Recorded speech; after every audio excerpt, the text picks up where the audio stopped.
Starting में करना चाहूँगा अपने पॉडकास्ट की इस चीज़ से कि सबसे ज़्यादा केसेस किस चीज़ के आते हैं आपके पास? Premature ejaculation is one of the commonest problem, sexual problem in men worldwide. लेकिन बात करने के लिए कोई आगे नहीं आना चाहता है. जो भी डेटा हमारे पास हो, अकॉर्डिंग टू डेटा कितने लोग हमारे पास आते हैं और कितने लोग नहीं आते हैं? देखिए, अगर आप बात करें, अगर 100 लोगों को प्रॉब्लम होगी तो हार्डली उसमें से 4 लोग आएंगे. 100 में से 4? मुश्किल से. ऐसा क्यों है? क्या कहाँ दिक्कत है main? India is mostly a patriarch society. मतलब मेल डोमिनेंस अभी भी बहुत है. आधे से ज़्यादा टाइम फीमेल्स जो है मेल को बता नहीं पाती कि तुम में दिक्कत है. तो अगर आप बात करें ऑर्गेजम की, तो मेल्स अचीव ऑर्गेजम माने चरम सुख जी. सरल भाषा में, तो males achieve orgasm 90% of the times while having sex. Females achieve orgasms less than 30% while having sex. तो अब उस मेल जिसको वो खुद सेटिस्फाई हो रहा है, जो खुद एंजॉय कर रहा है, उसको कौन समझाए कि तुम में दिक्कत है और जाके डॉक्टर को दिखाओ. तो ये जो बड़ी प्रॉब्लम है, जो communication between partners is lacking. Male ego, मेरे में प्रॉब्लम है, सालों साल चलता रहेगा, वो दिक्कत नहीं होगी. Females in Indian societies they are very most of the times, अगर आप मेजॉरिटी की बात करें, दे आर वेरी सटल. ठीक है, बच्चा देखना है, घर देखना है, किससे बात करेंगी? तो ये प्रॉब्लम खुल के बोल नहीं पाती हैं. कुछ कुछ बोलते हैं. और मैं आप हैरान होंगे जान के कि अब मेरे क्लिनिक पे मोस्टली फीमेल्स लाती हैं उनके पार्टनर्स को जबरदस्ती पकड़ के कि सर इनमें दिक्कत है, आप इनसे बात करिए, इनसे समझिए. ये समझना नहीं चाहते हैं, लेकिन इनमें दिक्कत है. शादी के 5 साल हो गए, ये हार्डली 1 मिनट भी लास्ट नहीं कर पाए और हमारे 2 बच्चे हैं. I have never been seem to satisfied. That is a shocking truth of Indian marriage nowadays. तो एक सही ड्यूरेशन सेक्स की क्या होनी चाहिए ताकि हम लोग समझ पाएँ कि अगर उस स्लैब में हम हैं तो ठीक है, वरना कुछ प्रॉब्लम है? देखिए, ऑर्गेज्म का जो रिलेशन है वो ड्यूरेशन से नहीं है. सबसे पहले जी. जो फीमेल ऑर्गेज्म होता है, पहली चीज़ तो होता है कि देखिए कोई भी सेक्स में, देखो इंडियन मैरिजेस में दिक्कत क्या है, कुछ साल बाद शादी के सबसे प्रिय कॉन्सेप्ट होते हैं क्विकी. माने ऑफिस से थक के ये है, चलो आपकी हाउस वाइफ है, अब उसको सेटिस्फाई करना है, तुरंत किया without any foreplay and you are done. आपने तो सेटिस्फाई हो गए, या आपने अपने को सेटिस्फाई करने के लिए किया, but she is not satisfied. दूसरा problem, you should know how to stimulate a female. So foreplay is very important. और सबसे जरूरी चीज मेल में अगर आप देखेंगे, जो मेल एनाटमी में जो पेनिस है, जो लिंग है, उसके जो टोपे को हम कहते हैं ग्लांस, जो साइंटिफिक टर्म, उसमें सबसे ज्यादा रिसेप्टर्स होते हैं. Glans is the most sensitive part in a male penis. उसी का एनालॉगस होता है क्लाइटोरिस इन फीमेल. तो क्लाइटोरिस जो होता है उसको ग्रीक वर्ड से आया, that is clitoris, that is key to a door. So that is the key to woman's happiness. So if you stimulate the clitoris by any means, through your penis, through your fingers, through a sex toy, or through oral sex, and also we call what is called G-spot. तो G-spot जो होता है करीबन 1.5 से 2 inch anterior vagina wall में female के present होता है. अगर वो स्ट्रोक हो तो उससे भी फीमेल को ऑर्गेजम आता है. Most of the people have a wrong notion कि भाई जितना मैं डीप पेनिट्रेट करूंगा उतना ही ज्यादा ऑर्गेजम आएगा. नहीं, ऐसा नहीं. क्लाइटोरिस बिल्कुल बाहर ही होता है फीमेल उसमें, और जी स्पॉट हार्डली 1.5-2 इंच होता है. तो लोग यही सोचते रहते हैं कि भाई और deep, bigger penis, bigger this thing, तो उससे दिक्कत होती है. बट हाँ, जो आपने सवाल, coming back to the question कि भाई how what is the average a man should last, तो मैंने पूरी एक वीडियो बनाई थी, मेरे यूट्यूब चैनल पे भी है. So the average time a man should last is minimum 7 to 13 minutes to help female achieve orgasm. So 7 to 13 minutes is an average time a man should last. 7 to 30. 13. हमारे पास ना काफ़ी सारी ads आते हैं या फिर ऐसे आते हैं कि आप ये ऑयल यूज़ करो या फिर ये प्रोडक्ट यूज़ करो, आपकी सेक्स टाइमिंग बढ़ जाएगी.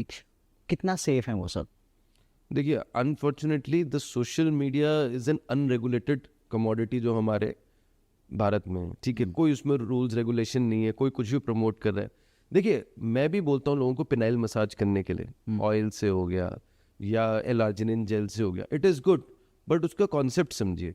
कोई एक स्पेसिफिक ऑयल से करने से आपके पेनिस में कोई ताकत नहीं आने वाली है.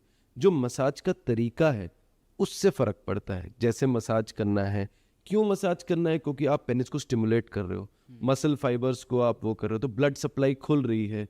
किसी में जिसमें ब्लड वेसल्स कंस्ट्रिक्ट हो जाते हैं ड्यू टू से स्मोकिंग, डायबिटीज, तो उसको रेगुलर करने से आपका वहाँ पे एक तरह से पिनाइल फिजियोथेरेपी है ये. जी. ठीक है, बस उतना ही है. अगर आप उसको अच्छी तरीके से करोगे कैसे करना है उसके भी टिप्स एंड ट्रिक्स मैंने यूट्यूब वीडियो में बताए हुए हैं, लेकिन फिर भी आपके चैनल पे जी कि भाई पहले आराम से रिलैक्स करिए, रिलैक्स और काम एनवायरनमेंट होना चाहिए। पेनिस को एक गर्म कपड़े से पहले साफ करें, उसको वार्म करें, उसके बाद बेस से लेके टिप तक करना है, जेल्किंग नहीं करना, माने रिंग बना के नहीं करना, क्योंकि नीचे जो होता है वो यूरेथ्रा होता है यानी पेशाब का रास्ता, और जो जितनी पेनिस की इरेक्टाइल टिश्यू है माने जो खड़ा होने का है वो पेनिस के डॉर्सम में होती है यानी ऊपर की तरफ जो कवर नोजल टिश्यू, तो आपको उसको मसाज करना है।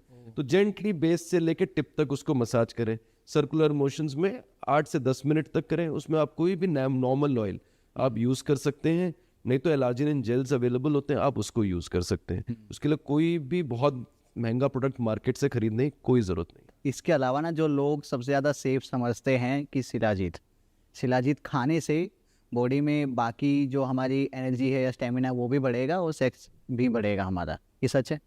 देखिए शिलाजीत बेसिकली क्या है, फुलविक एसिड होता है जो हिमालयस में जो प्लांट मैटर डिकम्पोज होके जो उसके रेजिन बनता है उसको हम शिलाजीत कहते हैं। तो उसमें क्या होता है, बेसिकली फुलविक एसिड होता है। तो अगर आप देखोगे, मतलब आपने बहुत अच्छा टॉपिक भी उठाया, तो इसी में मेरे यूट्यूब में 5 लाख से ऊपर उसके व्यूज गए शिलाजीत वीडियो पे। बिकॉज क्यों गए, क्योंकि people are really crazy about shilajit. Definitely देखो, इट्स एन पावरफुल एंटीऑक्सीडेंट, ठीक है, it does help, it helps to boost testosterone. अगर आप देखो कुछ स्टडीज में अल्जाइमर्स में ये मेमोरी कॉग्निटिव फंक्शन को भी इंप्रूव करता है, ओवरऑल स्टेमिना को बूस्ट करता है, मसल गेन करवाता है, मेमोरी इंप्रूव कराता है, ओवरऑल बॉडी को फिट रखता है।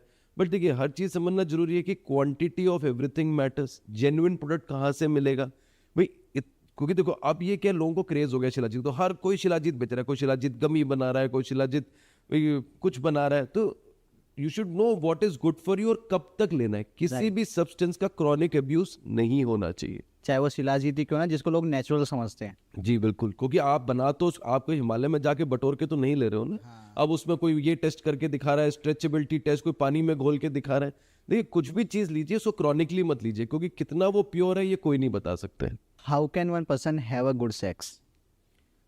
सबसे इम्पोर्टेंट चीज अच्छे सेक्स के लिए है केमिस्ट्री बिटवीन द पार्टनर्स। अगर 2 पार्टनर के बीच में केमिस्ट्री अच्छी होगी तो सेक्स अच्छा होगा। सेकेंड इंपॉर्टेंट चीज़ जो है फोर प्ले। मैं हमेशा अपने जो मेरे पास कपल्स आते हैं, मैं कपल काउंसलिंग करता हूँ, मेरे पास बहुत सारे सेक्सुअल पेशेंट्स हैं एवरी डे, तो मैं उनको हमेशा बोलता हूँ foreplay is very important, don't forget foreplay. People forget to kiss after few years into relationship, after few years into marriage, they just want to penetrate. तो सबसे important है आप किस करें, कडल करें, एक दूसरे की बॉडी को इम्प्रेस करें, बी एफेक्शनेट। सबसे जरूरी चीज़ अपने पार्टनर की तरफ एफेक्शनेट बने, ठीक है, और आप हमेशा एक्सप्लोर करें एक दूसरे को, वो बहुत इंपॉर्टेंट है। Rather than just jumping into the bed कि भाई कपड़े खोल के सेक्स करना है, वो इंपॉर्टेंट नहीं है, क्योंकि वो कुछ टाइम जरूर चल सकता है, बट अच्छे सेक्स के लिए। और ये सब क्यों जरूरी है, बिकॉज सेक्स में आपके डोपामिन रिलीज होता है, बहुत सारे पॉजिटिव हार्मोन्स, एंडोर्फिन्स रिलीज होते हैं, ऑक्सीटोसिन रिलीज होता है। ये हार्मोन कैसे रिलीज होगा, फोर प्ले से। माने बॉडी को समझ आएगा, आपके ब्रेन को, कि हाँ भाई सेक्सुअल एक्ट होने वाला है। तो कभी भी आप जब सेक्स करते हैं तो सबसे पहला चीज क्या होता है, वो होता है सोच। पहले आप सोचते हैं सेक्स के बारे में कि आज सेक्स करना है, पार्टनर के साथ होना है। देन विजुअल, आप उसके बारे में विजुअल, पार्टनर सामने होगी या उसकी फोटो देखेंगे, the visual thing comes into play. Then touch, जब आप छूते हैं, that thing comes into play. So many things come into play for a good sex. So it is very important that you be affectionate, you have a good foreplay and you have a good chemistry between the partners. आपके पास जो भी patients आते हैं, maximum जो as होती है, maximum लोग किस एज ग्रुप से आते हैं? Maximum people, you won't believe, it is between 20 to 40 years. हमारी किताबों में बोला है कि erectile dysfunction is a problem of the elderly, वही। लेकिन अगर मैं आपको बताऊं तो सबसे ज्यादा पेशेंट आते हैं 20 से 40 साल तक। क्यों? आज सुबह मैं ओपीडी में पेशेंट देख के आया हूँ जिसकी उम्र सिर्फ 17 साल है, जो बस अभी 12th पार किया है। और ये मेजर पेशेंट्स हैं? हाँ, क्योंकि सब डर, हर चीज का डर। देखो कैसा डर? प्रॉब्लम क्या है, लोग मास्टरबेट करते हैं, most of the young people. देखो हर एक को सेक्स की सुविधा तो है नहीं भाई, it's something that you will only get when you have a partner. तो उसमें मास्टरबेट करते हैं। यूट्यूब में हजारों वीडियो देखोगे आप, मास्टरबेट करने से आपका लिंक खराब हो गया, अब आपका ये प्रॉब्लम हो गई, अब आप कुछ कर नहीं पाओगे। सबसे पहला। दूसरा, पीयर प्रेशर। आप 5-6 लड़के हो, एक लड़के के पास शायद कोई पार्टनर होगी, या maybe he is going to a sex worker और समथिंग, और ही हैज अल्टरनेट मीन्स। वो भाई आज तो बहुत मजा आया, आज तो ये हो गया वो। अब वो बंदा जाके सोचेगा, वो ऑलरेडी प्रेशर में है, वो ऑलरेडी स्ट्रेस में है, और वो कुछ कर नहीं पा रहा। और मैं आपको एक हकीकत स्टोरी बताता हूँ। तो अभी मेरे पास रिसेंटली क्लिनिक में एक यंग लड़का आया, तो ऑफिस की तरफ से ये लोग थाईलैंड के ट्रिप पे गए। तो थाईलैंड के ट्रिप में उसके कुछ फ्रेंड्स ने वहाँ पे किया, एंड दे परफॉर्म बाहर आके, भाई ये आज तो बढ़िया हो गया, ये हो गया, पैसे वसूल गए। And this guy couldn't do it, but he could not say it in front of the friends. तो वो मेरे क्लिनिक में आया कि सर ये हो नहीं पाया, पीयर प्रेशर। तुम ऑलरेडी इतने स्ट्रेस में हो, जब स्ट्रेस में होती है बॉडी किसी भी तरह की, तो कॉर्टिसोल बढ़ता है बॉडी में। कॉर्टिसोल जो होता है वो एंटी सेक्स हार्मोन होता है, तो वो आपको टेस्टोस्टेरोन को भी कम करता है, आपके स्ट्रेस लेवल्स बढ़ाता है, तो उसके वजह से आप परफॉर्म नहीं कर पाते। परफॉर्मेंस एंजाइटी, आपके दिमाग में सामने लड़की नहीं, आपका दोस्त चल रहा है कि भाई उसने तो क्या परफॉर्म किया, उसने तो बाहर आके ये बातें बोली, और मैं यहाँ पे उतना अच्छा कर पाऊंगा नहीं पाऊंगा। द फियर ऑफ परफॉर्मिंग, बहुत सही। तो उनको क्या लगता है कि नहीं हो पा रहा, and nervousness. The first intercourse, may be the girl came, atmosphere उतना कंड्यूसिव नहीं था। आप ओयो ले रहे हो, हमेशा डर में हो, या कहीं पे भी ले रहे हो, फॉर दैट मैटर एनी जगह बुक कर रहे हो, शायद आप डर में हो। सेक्स करने के लिए कंफर्टेबल एनवायरनमेंट बहुत जरूरी है। आप अपने घर में भी अगर कंफर्टेबल नहीं होगे, बहुत सारे कपल्स जो बोलते हैं इरेक्टाइल डिसफंक्शन क्यों, बच्चे बाहर चिल्ला रहे होते हैं, मम्मी पापा बाहर कुछ ना कुछ करते हैं, घर में 4 मेड्स हैं, तो एक कंड्यूसिव एनवायरनमेंट नहीं मिल रहा आपको सेक्स करने के लिए। तो हमेशा याद रखो, male is a performing organ. मतलब भाई उसको मूड चाहिए, उसको सब चीज़ें चाहिए कि उसका हार्मोन्स प्रोड्यूस हो। और पेनिस का बेसिक मैकेनिज्म होता है कि उसमें ब्लड सप्लाई अच्छी होनी चाहिए। जब ब्लड सप्लाई अच्छी होगी तो उसका मसल जो है उसमें ब्लड आया अच्छा आएगा, मसल फूलेगा, वहाँ पे ब्लड वेसल्स फूलेंगी जी, और वो उसको बंद कर देगा ब्लड को वापस जाने से। ब्लड आ तो गया, इरेक्शन हो गया, वापस जाना से बंद हो जाएगा। जब वापस जाने से वो बंद हो जाएगा तो इरेक्शन अच्छा रहेगा। बट ये सब मेंटेन करने के लिए पॉजिटिव हार्मोन्स और बाकी सारी चीज़ों का, एनवायरनमेंट का, मूड का, सबकी ज़रूरत है। अगर ये कहीं पे भी मैटर इंटरप्ट होता है तो या तो आपका इरेक्शन चला जाएगा या ढंग से आएगा नहीं, या आपको डर है कि मैं कर पाऊंगा नहीं पाऊंगा, कभी पार्टनर नया है, कोई नई लड़की है, तो आप सोचोगे अरे मैं इसको कर पाऊंगा नहीं पाऊंगा। एंड पॉर्न वीडियोस आजकल सबके पास फ्री एक्सेस है, अब आप उसमें देखते हो भाई साहब वो लगे हुए हैं, 1 घंटे की पॉर्न वीडियो है। अब आप सोच रहे हो कि भाई मैं भी क्यों नहीं हूँ, मैं भी ऐसा क्यों नहीं, मैं हल्क होगन क्यों नहीं हूँ, मैं ऐसा क्यों नहीं हूँ। तो ये सब चीज़ें आपको एक इन्फीरियरिटी कॉम्प्लेक्स देती हैं, बहुत टाइम पे स्ट्रेस पैदा करती है, नर्वसनेस पैदा करती है, और इसके वजह से आपका इरेक्शन क्वालिटी काफ़ी बार अच्छा नहीं होता और आपको लगता है कि आपको इरेक्टाइल डिसफंक्शन है। But it is very important that you see a sexologist और a urologist for that matter, it is very important. मतलब कि काफ़ी केसेस में हो सकता है कि हमें है नहीं erectile dysfunction, but we feel कि हमें है शायद। क्योंकि अगर आप यूट्यूब खोलेंगे तो सेक्स का जो असली ज्ञान देने की डिग्री है वो सिर्फ यूरोलॉजिस्ट के पास है, जो who is a true sexologist as per the Indian medical standards. But अगर आप देखोगे, कोई साइकोलॉजिस्ट सेक्स की दवाइयाँ बांट रहा है, कोई डेंटिस्ट सेक्स के बारे में बात कर रहा है, कोई कुछ भी ना करके डॉक्टर ही नहीं है वो भी सेक्स के बारे में ज्ञान बांट रहा है, और उसका चैनल इतना चल रहा है कि लोग उसको सुन सुन के डर रहे हैं। तो ये चीज़ें अनरेगुलेटेड है। एक पर्सन मुझे अभी याद आ रहे हैं जो सोशल मीडिया पे काफ़ी ज़्यादा पॉपुलर हुए, जो बात करते थे थोड़ा मोटिवेशन की, और कहते थे कि मास्टरबेट नहीं करना चाहिए, और थोड़े से कॉमेडी वे में रील्स बनाते थे कि आऊँ तेरे घर, बताऊँ तेरे मम्मी पापा को, इस तरीके से बताते थे। और फिर धीरे धीरे करके मैंने देखा कि over the time he started his own business, कुछ मेडिसिन हैं, कुछ और है, वो सेल करने लगे और लोग वहाँ से ले रहे हैं। काफ़ी मिलियंस उनके साथ फॉलोवर्स है, नाम मैं अभी नहीं दूंगा, अगर होगा तो मैं मेंशन कर दूंगा कहीं वीडियो में ही। क्या फैक्टर्स होते हैं डिफाइन करेंगे कि आपको इरेक्टाइल डिसफंक्शन है? देखो, इरेक्टाइल डिसफंक्शन को 2 पार्ट में डिवाइड करते हैं आप। एक होता है ऑर्गेनिक, एक होता है इनऑर्गेनिक। ऑर्गेनिक मतलब कोई कॉज है। कॉज क्या हो सकता है भाई? आर्टीरियल प्रॉब्लम, आर्टीरियोजेनिक, माने आपकी नसों में कुछ ब्लॉकेज हो, वेन्स हो या आर्टरी हो। वो कैसे हो सकती है? अगर आपको लॉन्ग स्टैंडिंग डायबिटीज हो, स्मोकिंग हो, क्रॉनिक एल्कोहलिक हो, या कोई रिक्रिएशनल ड्रग्स ले रहे हो, जैसे चरस हो गया, गांजा हो गया, ये सब चीज़ें हो गई, या आपको कोई डिजीज हो जो आपकी आर्टरीज को अफेक्ट करता है, हार्ट इश्यूज हो, कोलेस्ट्रॉल की प्रॉब्लम हो, तो ये सब आपके ऑर्गेनिक कॉजेज में हो गए। इनऑर्गेनिक मोस्टली क्या हो गया? आपके साइकोसेक्सुअल कॉजेज, माने आप स्ट्रेस में हो, मेंटल हेल्थ, फिजिकल हेल्थ अच्छा नहीं है आपका, या आप हमेशा स्ट्रेस में रहते हो, सोचते रहते हो, जो डिप्रेशन में हो, एंजाइटी डिसऑर्डर है, तो ये सब जो चीज़ें हैं ये इनऑर्गेनिक कॉजेज हो गए। तो young population we always search for inorganic causes. Older age में पहले हम ऑर्गेनिक कॉजेज रूल आउट करते हैं। जी, टू बी वेरी सरप्राइज, मैंने अभी रिसेंटली एक 68 ईयर ओल्ड मैन में पिनाइल इम्प्लांट डाला, तो पेनिस में इम्प्लांट डाला, तो दोनों हस्बैंड वाइफ है ना, आई वॉज वेरी सरप्राइज। तो मैंने बोला कि अंकल, मैंने अंकल ही बोला उनको, मुझे बहुत अच्छा लगा कि आप आए, बात किए, कुछ महीने आपने थेरेपी ली, नहीं वर्क किया, now you move to the next step. क्यों? क्योंकि मतलब देखो बेटा, दवाइयों पे खर्चा तो कभी ख़त्म नहीं होने वाला है, प्लस आपने देख ली, बीच में थोड़ा इंप्रूवमेंट था बट उस हिसाब से हुआ नहीं। मैंने बोला वो बात नहीं है, but as 68 also you realise that sex is important, you cherish that, you enjoy that. हमारी इंडियन कल्चर में अगर आप देखोगे तो 50 के ऊपर मैक्सिमम लोगों को इरेक्टाइल डिसफंक्शन है, या वो परफॉर्म नहीं करते हैं, बट बोलते नहीं है, सामने आते नहीं है। जब सामने आएंगे नहीं, बोलेंगे नहीं, वो अर्ली स्टेज में जब ट्रीट हो सकता है दवाइयों से, तो वो ट्रीट नहीं करते, फिर वो लेटर बढ़ता रहता है। जी। तो वो बोलते हैं हाँ मेरी सेक्स लाइफ अच्छी है, आई एम हैप्पी, तो ठीक है। And he was very fit, 68 में he was very lean, and he said I walk every day 10 kilometres. मेरे को कोई ऐसी दिक्कत है तो why should I not enjoy sex while I am alive? तो that is the positive attitude that you need. कोई ऐसा वियर्ड पेशेंट आपको याद आ रहा है जो आपके पास आया हो और वो केस आपको याद हो हमेशा ही, बहुत ही वियर्ड हो?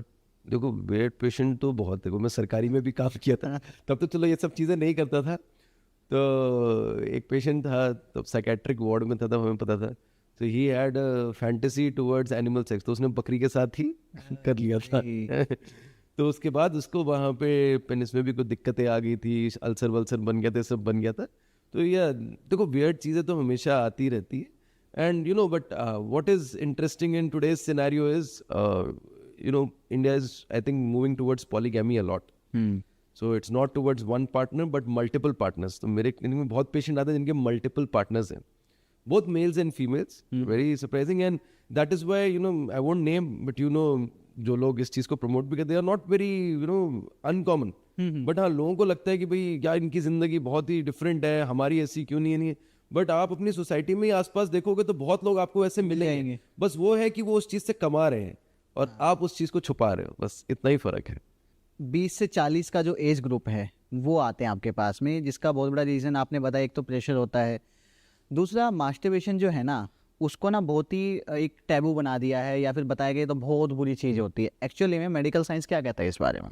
देखो मास्टरबेशन पे मैंने बहुत वीडियोस बनाई, और मैं ये भी कहता हूँ हर एक को, मास्टरबेशन इज़ नॉट बैड। मैं सबको बोलता रहता हूँ, जो लोगों ने एक डर का माहौल फैला दिया है कि आपने मास्टरबेशन किया और आपका खत्म हो गया, और लिटरली बता रहा हूँ, वो यूट्यूब से लाइन लेके पेशेंट मेरे क्लिनिक पे बोलता है, 20 साल का लड़का, सर बचपन की गलती ने आज मुझे खराब कर दिया, या को शादी हो गई वो भी बोलते सर बचपन की गलती। अगर आप देखोगे तो यूट्यूब में ये कॉमन डर का ये लाइन यूज करते हैं कुछ यूट्यूबर्स, कि बचपन में जो तुमने गलती करी अब तुम कुछ नहीं कर पाओगे, अब ये है वो है। देखो मास्टरबेशन क्या है, it is about exploring your own body. भाई फीमेल्स भी करती हैं, मेल्स भी करते हैं, बट मैं ये कहता हूं कि it should not become addictive. भाई एडिक्टिव क्या होता है कि अगर आपको आज मन नहीं कर रहा है, या आप कहीं बिजी हैं, या आपके पास कोई काम है, या आप मैरिड है, you have good sex life, और तो आपको मास्टरबेट करने की जरूरत क्या है? भाई अगर आप मास्टरबेट लेकिन आप अगर ये सोचते हैं कि भाई मैं बिना मास्टरबेशन के रह नहीं पाऊंगा, हाँ ऐसे भी मेरे पास पेशेंट है कि सर मैं डेली 2 बार मास्टरबेट करते नहीं करूंगा तो मुझे दिक्कत होगी। Addiction of anything is wrong. उसका प्रॉब्लम क्या है मैं ये बताता हूँ, वाई मास्टरबेशन इज बैड इसका भी बताता हूँ। जब आप शादी हो जाती है तो मोस्ट ऑफ द पीपल 95% 99% एक ही पार्टनर होता है जी ना, जो 2 पार्टनर 3 पार्टनर वाले बहुत कम है आज भी हमारे देश में, है ना। तो भाई वही दाल वही रोटी खानी है रोज। मास्टरबेशन में क्या है, आप रोज नई वीडियो देखोगे, दिन में 4 बार करोगे तो 4 बार सेम वीडियो को तो देखोगे नहीं भाई, हर बार अलग वीडियो देखोगे, शायद महीने में 3 बार एक वीडियो रिपीट कर लोगे। तो what is that, the brain gets stimulus. आज ये लड़की है, कल वो है, आज ये एक्ट है वो एक्ट है, बट घर पे वो तो वही रहेगी। आप सुबह घर से निकलोगे तो वही मिल रही है, शाम को जब ऑफिस से वापस लौट रहे हो तब भी वो वही मिल रही है, शायद कपड़े जरूर बदल जाएंगे लेकिन शक्ल और बाकी सब चीज़ें तो वही मिलेगी। तो masturbation increases the brains threshold for stimulation, that's what आई से। सो जो पीपल मास्टरबेट ज़्यादा करते हैं या क्रॉनिक मास्टरबेटर्स होते हैं या हस्तमैथुन ऐसे करते हैं, तो उनका ब्रेन का स्टिमुलेशन जो है वो एक हायर थ्रेशोल्ड पे होता है, तो अब उनको अपने पार्टनर के साथ वो स्टिमुलेशन नहीं मिलता है। अब उन्हीं पेशेंट को, मेरे पास एग्जाम्पल्स हैं, कितने पेशेंट, सर मैं मास्टरबेट करता हूँ, मेरे पास इरेक्शन बहुत अच्छा है, मैं गर्लफ्रेंड के साथ करता हूँ, मेरा बहुत अच्छा है, लेकिन वाइफ के साथ सर मैं सेक्स नहीं कर पाता। अगर आप बताओ, अगर इरेक्टाइल डिसफंक्शन आप इसको बोल दोगे तो आप महामूर्ख। सही बात। अगर उसकी लिंग में तनाव में दिक्कत है तो ना वो मास्टरबेट कर पाएगा, ना वो गर्लफ्रेंड के साथ सेक्स कर पाएगा। सिर्फ वाइफ के साथ ही दिक्कत इसीलिए हो रही है क्योंकि उसका ब्रेन थ्रेशोल्ड डिफरेंट ले चुका है। जी। अब वो एडजस्ट होना, वो चीज़ होना बहुत मुश्किल है, इसीलिए। I was very shock to know कि मेरे कुछ दोस्तों ने मुझे बताया है कि विकास भाई मुझे ना नींद नहीं आती, जब भी नींद नहीं आती लेकिन मेरे को सोना है, मैं भाई जाता हूँ बाथरूम में और इन वेरी कॉमन टर्म हिला के आ जाता हूँ। ठीक है, नींद बड़ी अच्छी आती है। तो ये उसका एक है कि नींद नहीं आ रही तो वही मास्टरबेट कर लो। स्ट्रेस है, बहुत कुछ सोचे जा रहे हैं, मास्टरबेट कर लो। तो ये लोगों ने मतलब इसको एक जरिया बना लिया है कि अपना स्ट्रेस रिलीज़ करने का, नींद आने का, और भी काफ़ी सारे रीजंस होंगे। तो ये एडिक्शन ही है मेरे हिसाब से, तो और क्या है। जब मैंने आपसे बात करनी स्टार्ट की थी, मैंने क्या बोला था, जब भी सेक्स या ऑर्गेजम की बात की थी, मास्टरबेशन, देखो 2 मैकेनिज्म होता है। एक होता है इरेक्शन, माने लिंग में तनाव आना। ये जो होता है हमारी शरीर में एक नर्वस सिस्टम होता है जिसे हम कहते हैं पैरासिम्पथेटिक नर्वस सिस्टम। ये एक्टिवेट होता है तो इरेक्शन आता है, ब्लड सप्लाई ज़्यादा होती है, खून ज़्यादा बढ़ जाता है। ये सिंपल सरल भाषा में आपके ऑडियंस के लिए। जी। अब जब वीर्य निकलता है उसे हम कहते हैं ऑर्गेजम। जी। जब आपको ऑर्गेजम आएगा, चरम सुख आएगा, तो आपका वीर्य वहां से निकल के पेनिस के रास्ते बाहर आएगा। ठीक है, तो वो कंट्रोल होता है सिंपैथेटिक नर्वस सिस्टम से। अब जब आप सेक्स करो, चाहे मास्टरबेट करो, मल्टीपल हार्मोन्स, डोपामिन, ऑक्सीटोसिन, ये सब चीजें जब आपकी हाई पे जाती हैं तो आपको प्लेजर मिलता है और उसके बाद आपको अच्छी नींद आती है, आप रिलैक्स होते हो। तो चाहे आप मास्टरबेट करो, चाहे आप सेक्स करो, दोनों ही कंडीशन में आपको सेम ही फील होगा। भाई किसी के पास जरिया है सेक्स का तो वो उससे खुश हो जाता है, जिसके पास जरिया नहीं है तो वो सरल भाषा में हिला के खुश हो जाता है। जी। अच्छा, एक प्रॉब्लम और होती है, मुझे नहीं पता उसका साइंटिफिक टर्म क्या है, बट उसको कॉमनली लोग नाइटफॉल कहते हैं कि अपने आप हो जाता है, बाद में देखते हैं। तो वो क्यों होता है। देखिए नाइटफॉल के बहुत सारे कारण होते हैं। सबसे पहला चीज़, और ये बहुत कॉमन प्रॉब्लम भी, हाँ। तो देखिए सबसे पहली चीज़ जो है ओवर प्रोडक्शन। किसी किसी का सीमन जो है वो ओवर प्रोडक्शन होता है, टेस्टोस्टेरोन ज़्यादा हो, सीमन ज़्यादा प्रोड्यूस हो रहा हो। Secondly we have to rule out infection. हमेशा इन्फेक्शन रूल आउट करना चाहिए, यूरिन में भी और वीर्य में भी सीमन कल्चर करा के आप इन्फेक्शन रूल आउट करना चाहिए। इसके अलावा कुछ लोग प्रोन्स होते हैं, ठीक है, प्रोन माने पेट के बल्स होते हैं जी। पेनिस बेड पे रगड़ता है, रात को ड्रीम्स आते हैं जिसे हम कहते हैं वेट ड्रीम्स। भैया आप रात को कुछ मूवी, नेटफ्लिक्स, आजकल तो नेटफ्लिक्स देख लो, कोई भी चीज़ें देख लो, वहाँ पे आपको कंटेंट ऐसा बहुत मिल ही जाएगा। जाएगा। तो आप उसी के बारे में रात को सोच रहे हो, तो रात को आप डीप स्लीप में हो, वहाँ रगड़ रहा है, उसको बॉडी को ऐसा स्टिमुलस मिल रहा है, उसके वजह से निकल गया। सो वेट ड्रीम्स, ये सब कुछ कॉमन कारण है नाइटफॉल होने के। जो सेक्स टॉयज होते हैं आधे सेफ। हाँ, ये आपके पहले मेरे एक पेशेंट ने भी बहुत पूछा था, फीमेल पेशेंट्स भी हैं मेरी, हाँ। तो उन्होंने मेरे से पूछा था, तो मैंने से वीडियो भी बनाई थी। देखिए सबसे बड़ी चीज़ है sex toys are absolutely safe, ठीक है। इंस्टेड ऑफ यूजिंग वेजिटेबल्स, बहुत लोग बैंगन, लौकी, केला, खीरा ये यूज करने से ये अच्छा, सब बस सुनने वाला, सच में करते हैं लोग। लोग सच में करते हैं, सच में करते हैं। प्रॉब्लम क्या है, इससे आपको वेजाइनल इन्फेक्शंस पकड़ते हैं। इसमें हाई लेवल ऑफ पेस्टिसाइड्स होते हैं, वहाँ पे इंजरी हो सकती है, वहाँ पे अल्सर बन सकते हैं, they are totally unsafe. Sex toy silicone से बने होते हैं, इसमें वाइब्रेटिंग और नॉन वाइब्रेटिंग दोनों आते हैं। इसको आप यूज कर सकते हैं टू स्टिमुलेट क्लिटोरिस या डीपर पेनिट्रेशन के लिए। And data has shown that females achieve orgasm with sex toys more than 70% of the times than with natural sex. And आप उसको साफ रखिए, सनलाइट से दूर रखिए, क्लीन करके एक सेफ जगह पे रखिए, और जब यूज करेंगे तब भी उसको आप क्लीन करें, और वाटर बेस्ड या जेल बेस्ड ल्यूब्रिकेंट यूज करके आप उसको यूज कर सकते हैं, टोटली सेफ।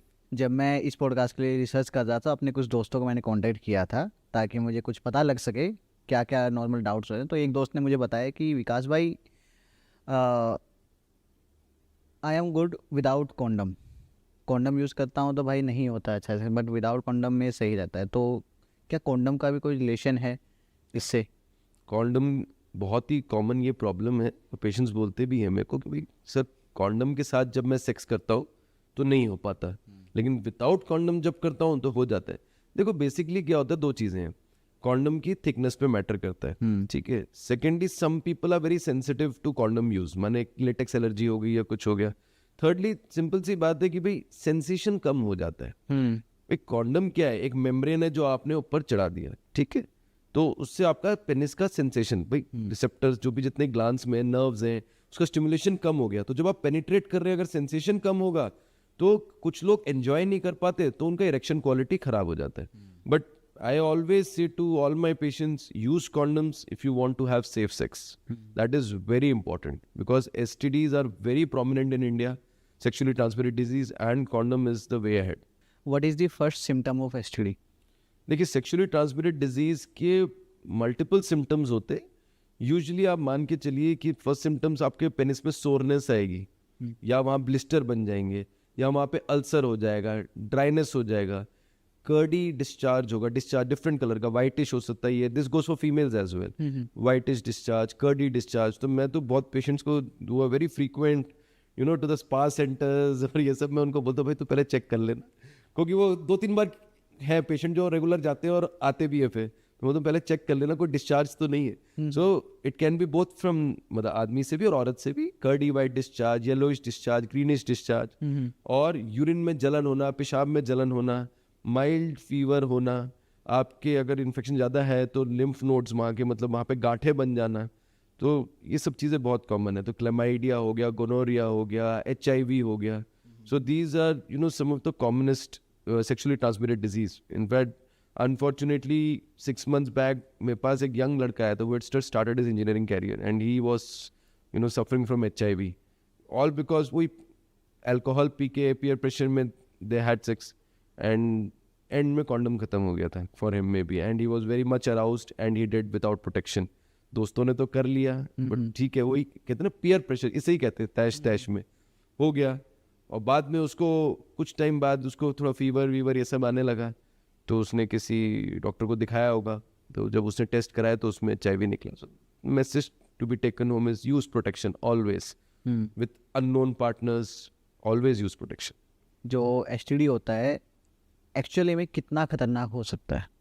जैसे कि मैंने अभी आपको बताया कि आप देखिए अगर आपको HIV या इम्यूनोडेफिशिएंसी वायरस हो गया, हाँ, तो definitely it is a incurable disease, but I want to say कि it is not the end of life sentence.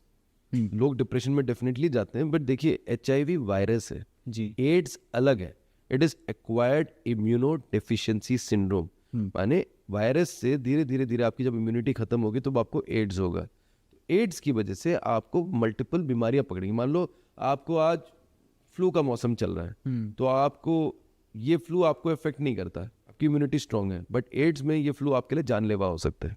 तो ट्यूबरकुलोसिस, फंगल इन्फेक्शन, तो this is just one spectrum HIV। इसके अलावा आपको सिफिलिस हो सकती है, क्लेमाइडिया, गोनोरिया, यूरेथ्राइटिस हो सकता है, पेशाब का रास्ता खराब हो सकता है, so multiple things can happen. तो STD has its own spectrum.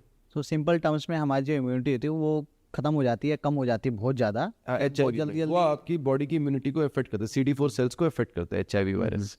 इसके अलावा आपने केस बताया था पिनाइल इम्प्लांट का, तो ये अभी रिसेंटली कुछ ईयर्स में ही आया है पिनाइल इम्प्लांट। एग्जैक्टली कौन लोग करवा सकते हैं इसको और कैसे होता है? देखिए पिनाइल इम्प्लांट, सबसे पहली चीज़ मैं बताता हूँ कि इंडिया में एक तो ये डर की मंडी बना दी है, पिनाइल इम्प्लांट स्कैम हो रहा है ये, क्योंकि ओल्ड एज में तो कोई पिनाइल इम्प्लांट लगा ही नहीं रहे। मेरे पास जितने पेशेंट आते हैं या लगवा के आए हैं या जैसे भी हैं, वो सारे 30 से 40 साल के बीच में हैं, जिनको इतना डर बैठ गया कि मैं कुछ कर नहीं पाऊंगा, और वो पिनाइल इम्प्लांट लगाने लग जाते हैं। आपने दवाई दी, उसका इफेक्ट उतना देखा ही नहीं, काउंसलिंग करी नहीं, सबसे ज़रूरी चीज़ काउंसलिंग नहीं करी। आपके पास टाइम होना चाहिए, और दूसरी चीज़ आप उसी पे फोकस रख रहे हो कि अगर मेरे को इम्प्लांट ही डालना है तो वो पेशेंट इम्प्लांट डलवा के जाएगा। और ये most of the youths are from Punjab, that's what I have seen, that's what I says. Recently मेरे पास एक एडमिट हुआ था, उसका इम्प्लांट इन्फेक्ट हो गया था and we had to take out, तो उसने कहीं से डलवाया था पिनाइल इम्प्लांट। तो मैं ये बोलना चाहता हूँ कि देखिए phenyl implant is the last resort, वो एंड होता है, इट्स नॉट द बिगनिंग। तो भाई अगर आपकी जैसे न्यूरोजेनिक इरेक्टाइल डिसफंक्शन है, मान लो किसी की नर्व्स डैमेज्ड हैं ड्यू टू से मल्टीपल स्क्लेरोसिस या स्पाइनल ट्रॉमा या किसी भी कारण से, उसके लिए phenyl implant is a good option, because आप नर्व्स को तो नहीं वो कर सकते। अगर आपकी लॉन्ग स्टैंडिंग डायबिटीज़ है, डायबिटिक न्यूरोपैथी है, डायबिटिक वेस्कुलोपैथी है, माने वहाँ वेसल्स जा चुकी है लॉन्ग स्टैंडिंग डायबिटीज़ से, which is irreversible, penile implant is a good option. आप at least 6 months to 1 year medicine को ट्राई करें। डोंट गेट अपसेट, मेडिसिन नहीं काम करी, there is a way, you have to follow healthy habits. आपको smoking बंद करनी पड़ेगी, आपको एक्सरसाइज रेगुलरली करना पड़ेगा। ये सब आप करते हैं और मेडिसिन अच्छे से लेते हैं और रेगुलर काउंसलिंग अटेंड करते हैं, अपने पार्टनर के साथ सही रहते हैं, तो आप ठीक होंगे। अगर ये सब चीज़ें नहीं हो रही, आपको आर्टीरियल कॉज है, वेसल मतलब न्यूरोजेनिक कॉज है, या कोई ऐसा कॉज है जो नहीं ठीक हो सकता है, तो उसमें penile implant is a very good option. It comes in 2 varieties जी। एक होता है मैलिएबल, एक होता है इन्फ्लेटेबल। मैलिएबल होता है कि वो पेनिस हमेशा रिजिड रहेगा, खड़ा रहेगा, उसमें रॉड्स डल जाते हैं बेसिकली। जो रॉड्स होते हैं तो वो पेनिस के अंदर डल जाते हैं, सर्जरी के थ्रू हम यहाँ पीछे कट दे के रॉड्स को इंसर्ट कर देते हैं। और दूसरा होता है उसमें हमेशा पेनिस खड़ा रहेगा। अब आप बोलोगे सर पेनिस तो हमेशा तना रहेगा, भाई कहीं जाऊंगा तो कैसे होगा, तो उसमें हम यूजुअली क्या करते हैं, स्ट्रैप अंडरवेयर्स आते हैं, अच्छा। पेशेंट को बोलते हैं वो ले लो, तो पेनिस ये बेंट हो सकते हैं, तो बेंट होके ऐसे ऊपर की तरफ पेनिस रहता है। तो जब आपको एक्शन करना है तो आपको थॉट आएगा, उसमें भी आपका पेनिस का ब्लड सप्लाई थोड़ा इंपॉर्टेंट है, क्योंकि तभी तो पेनिस में थोड़ा सा मसल्स में रिजिडिटी आएगी, तो इम्प्लांट और थोड़ा स्टिफ होगा। और दूसरा इन्फ्लेटेबल, इन्फ्लेटेबल में आप एक रिजर्वायर होता है जिसमें हम फ्लूइड भरते हैं जी। जो आपके पेट में नीचे के रास्ते डल जाता है, और एक बटन होता है जो आपकी गोलियों के बीच में हम लगाते थे, तो आपको 3 गोली वाले बन जाओगे आप, है ना। तो जब आप बटन दबाओगे तो पानी उसमें जाएगा सिलेंडर्स में जो आपके पेनिस में, तो आपका नेचुरल इरेक्शन। फिर दूसरा बटन दबाओगे तो वापस वो पानी रिजर्वायर में चला जाएगा, तो आपका इरेक्शन खत्म हो जाएगा, स्विच हो जाएगा। हाँ स्विच हो जाएगा। तो मतलब वो आपको नेचुरली मिमिक करता है, तो किसी को पता नहीं चलेगा। तो बटन दबाओ आप रेडी हैं, बटन वापस काम हो गया तो उसको वापस down. This is what is phenyl implant. Okay. तो इम्प्लांट के बाद में जो फील होती है वो रियल के क्लोज होती है। देखिए आपको जो फील है वो तो आपके नर्व्स और ये सब चीज़ें इंटैक्ट होनी चाहिए। भैया आपके ग्लांस में सेंसिटिविटी रहनी चाहिए, आपके पेनिस में सेंसिटिविटी रहनी चाहिए, नहीं तो आप अपने पार्टनर को जरूर सेटिस्फाई कर पाओगे लेकिन आप नहीं हो पाओगे। भाई पार्टनर जरूर सेटिस्फाई हो जाएगी, क्योंकि वो तो नीचे गिरेगा नहीं जब तक आप नहीं चाहोगे, वो तो लगा रहेगा। वो तो अगर आप मतलब नॉन इन्फ्लेटेबल लगा रहे हैं, सेमी रिजिड लगा रहे हैं इम्प्लांट जो परमानेंट रहता है हमेशा ही, और जो रिजिड रहता है तो वो तो चलता रहेगा। आप चाहो उसको 20 मिनट चला लो, चाहे उसको आधा घंटा चला लो, बट अगर आपको चाहिए तो आपकी जो ब्लड सप्लाई और नर्व्स सब अच्छी होनी चाहिए। ये है। जी। सबसे बड़ा मिसकंसेप्शन क्या है अकॉर्डिंग टू यू, कि कोई आया और आपने कहा अरे भाई ऐसे थोड़ी होता है। तो देखिए सबसे बड़ा जो मिसकंसेप्शन है मुझे लगता है कि sex education is very poor in India, और लोगों को बहुत टाइम पे ये नहीं पता है कि पेनिट्रेट कैसे करना है, कहाँ करना है, और ढंग से करना है कि नहीं करना। और लोगों को ये लगता है कि ओरल सेक्स या एनल सेक्स से प्रेग्नेंट हो जाते हैं। आज भी है ऐसा, आज भी है ऐसा, इट्स वेरी ट्रू। देखो कितना पॉपुलेशन अर्बन रहता है, रूरल रहता है, I won't be able to say, but हाँ आज भी ये मिसकंसेप्शंस है कि ओरल सेक्स करने से या एनल सेक्स करने से प्रेगनेंसी आ जाती है, which is absolutely not true, absolutely not. But हाँ ओरल सेक्स से एंड एनल सेक्स से STDs जरूर होते हैं, and anal sex has much greater incidence of sexually transmitted disease than normal vaginal sex. ये थोड़ा सा नया है मतलब जो अननेचुरल सेक्स कह सकते हैं इसको। अननेचुरल सेक्स काफ़ी सारे लोग हैं जो ऐसा फील करते हैं कि वेजाइनल सेक्स से ज़्यादा दे वांट कि ओरल सेक्स हो या एनल सेक्स हो, तो उनको किन चीज़ों का ध्यान रखना चाहिए फिर? देखिए सबसे ज़रूरी चीज़ है, अगर आप एनल सेक्स करते हैं तो anal area should be clean, ठीक है, कॉन्स्टिपेशन नहीं रहना चाहिए, मतलब rectum should not be loaded with stools, वहाँ पे मतलब फीकल मैटर नहीं रहना चाहिए। Although and always use protection, पहली चीज़, never do it without protection anal sex, because direct contact आएगा area which is not meant for sex, वो तो मल द्वार है जिससे मल निकलता है, उसमें अब अगर आप अपना लिंग डाल रहे हो तो डेफिनेटली आपको, क्योंकि स्टूल्स में तो हमेशा बैक्टीरिया ज़्यादा ही रहते हैं भाई, तभी तो वो एक्सक्रीटा कहता है, सारी शरीर का गंदगी तो बाहर आ रहा है ना उससे। तो वो चीज़ आपको ध्यान रखनी है कि भाई वहाँ पे आपको प्रोटेक्शन यूज करना ही करना है, and you always use lubricant. Why people enjoy? Because देखो over the time when you have vaginal sex, the vagina gets loose. So some people don't enjoy the tightness. जो एनल सेक्स से वो tightness मिलता है, because anal जो muscles होती है, sphincter muscle होती है, वो कॉन्ट्रैक्ट करती हैं, तो कुछ लोग वो टाइटनेस एंजॉय करते हैं, तो ये चीज़ें थी। ओरल सेक्स में इट इज़ इम्पॉर्टेंट दैट आपके मुंह में छाले नहीं होने चाहिए, कोई कट्स नहीं होने चाहिए, ये सब चीज़ें ज़्यादा इंपॉर्टेंट है, एंड हाइजीन रहना चाहिए। I always tell my patients, male and female, always maintain penile hygiene. मेरे पास पेशेंट आते हैं, जब मैं उनको एग्जामिन करता हूँ, जो वहाँ पे जंगल उगा रखा है, बाल ही बाल है, आप डॉक्टर के पास आए हो, तो अगर आप ऐसे डॉक्टर के पास ही आ रहे हो और कोई प्रॉब्लम है, चाहे टेस्टिस में पेन कुछ भी है, है चाहे। चाहे आपके पेनिस में कट्स है, तो मेरे को एग्जामिन तो करना ही है ना।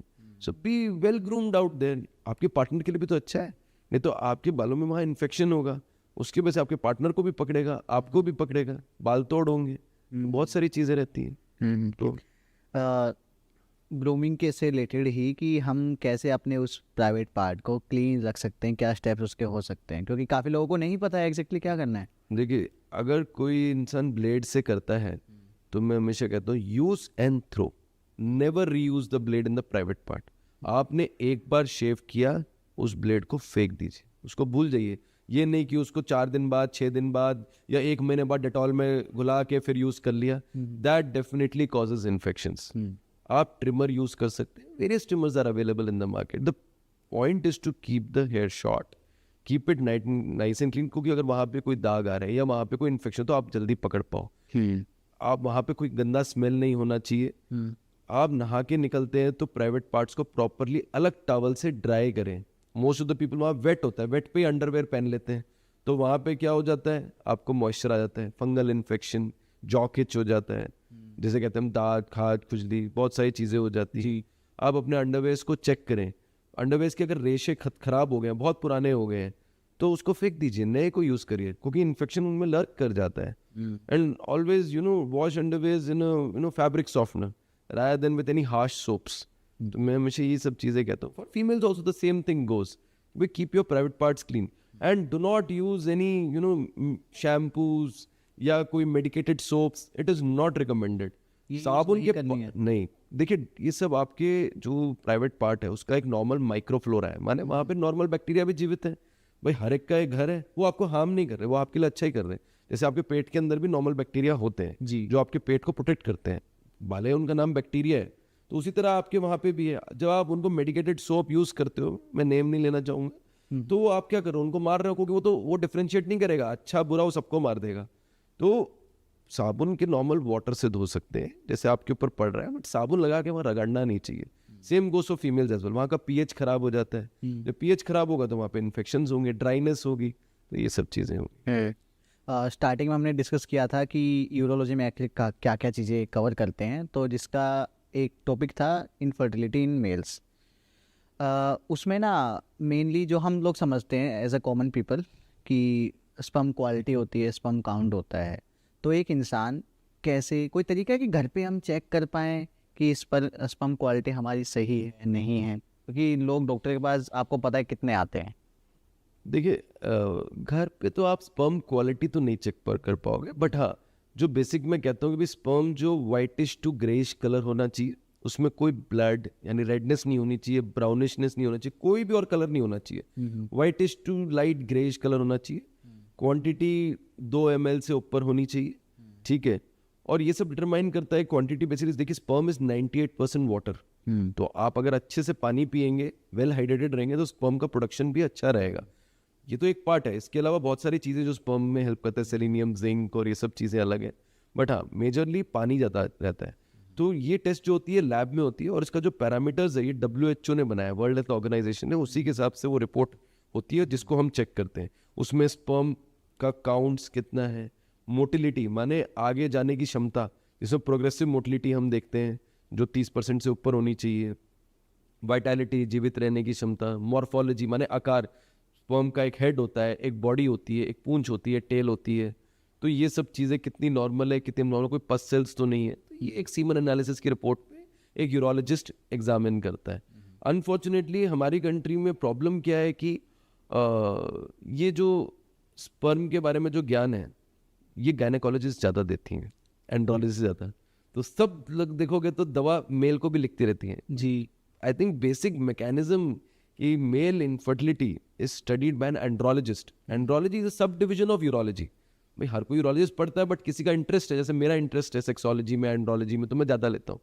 तो I think male infertility should be treated primarily by an andrologist rather than by a gynecologist. So sperm quality check करने से ही रिलेटेड ना स्पर्म किट आती हैं शायद, एग्जैक्टली क्या है आपको ज़्यादा पता होगा, तो उनको हम कैसे यूज़ कर सकते हैं और कैसे चेक करें कि स्पर्म क्वालिटी हमारी सही है या नहीं है?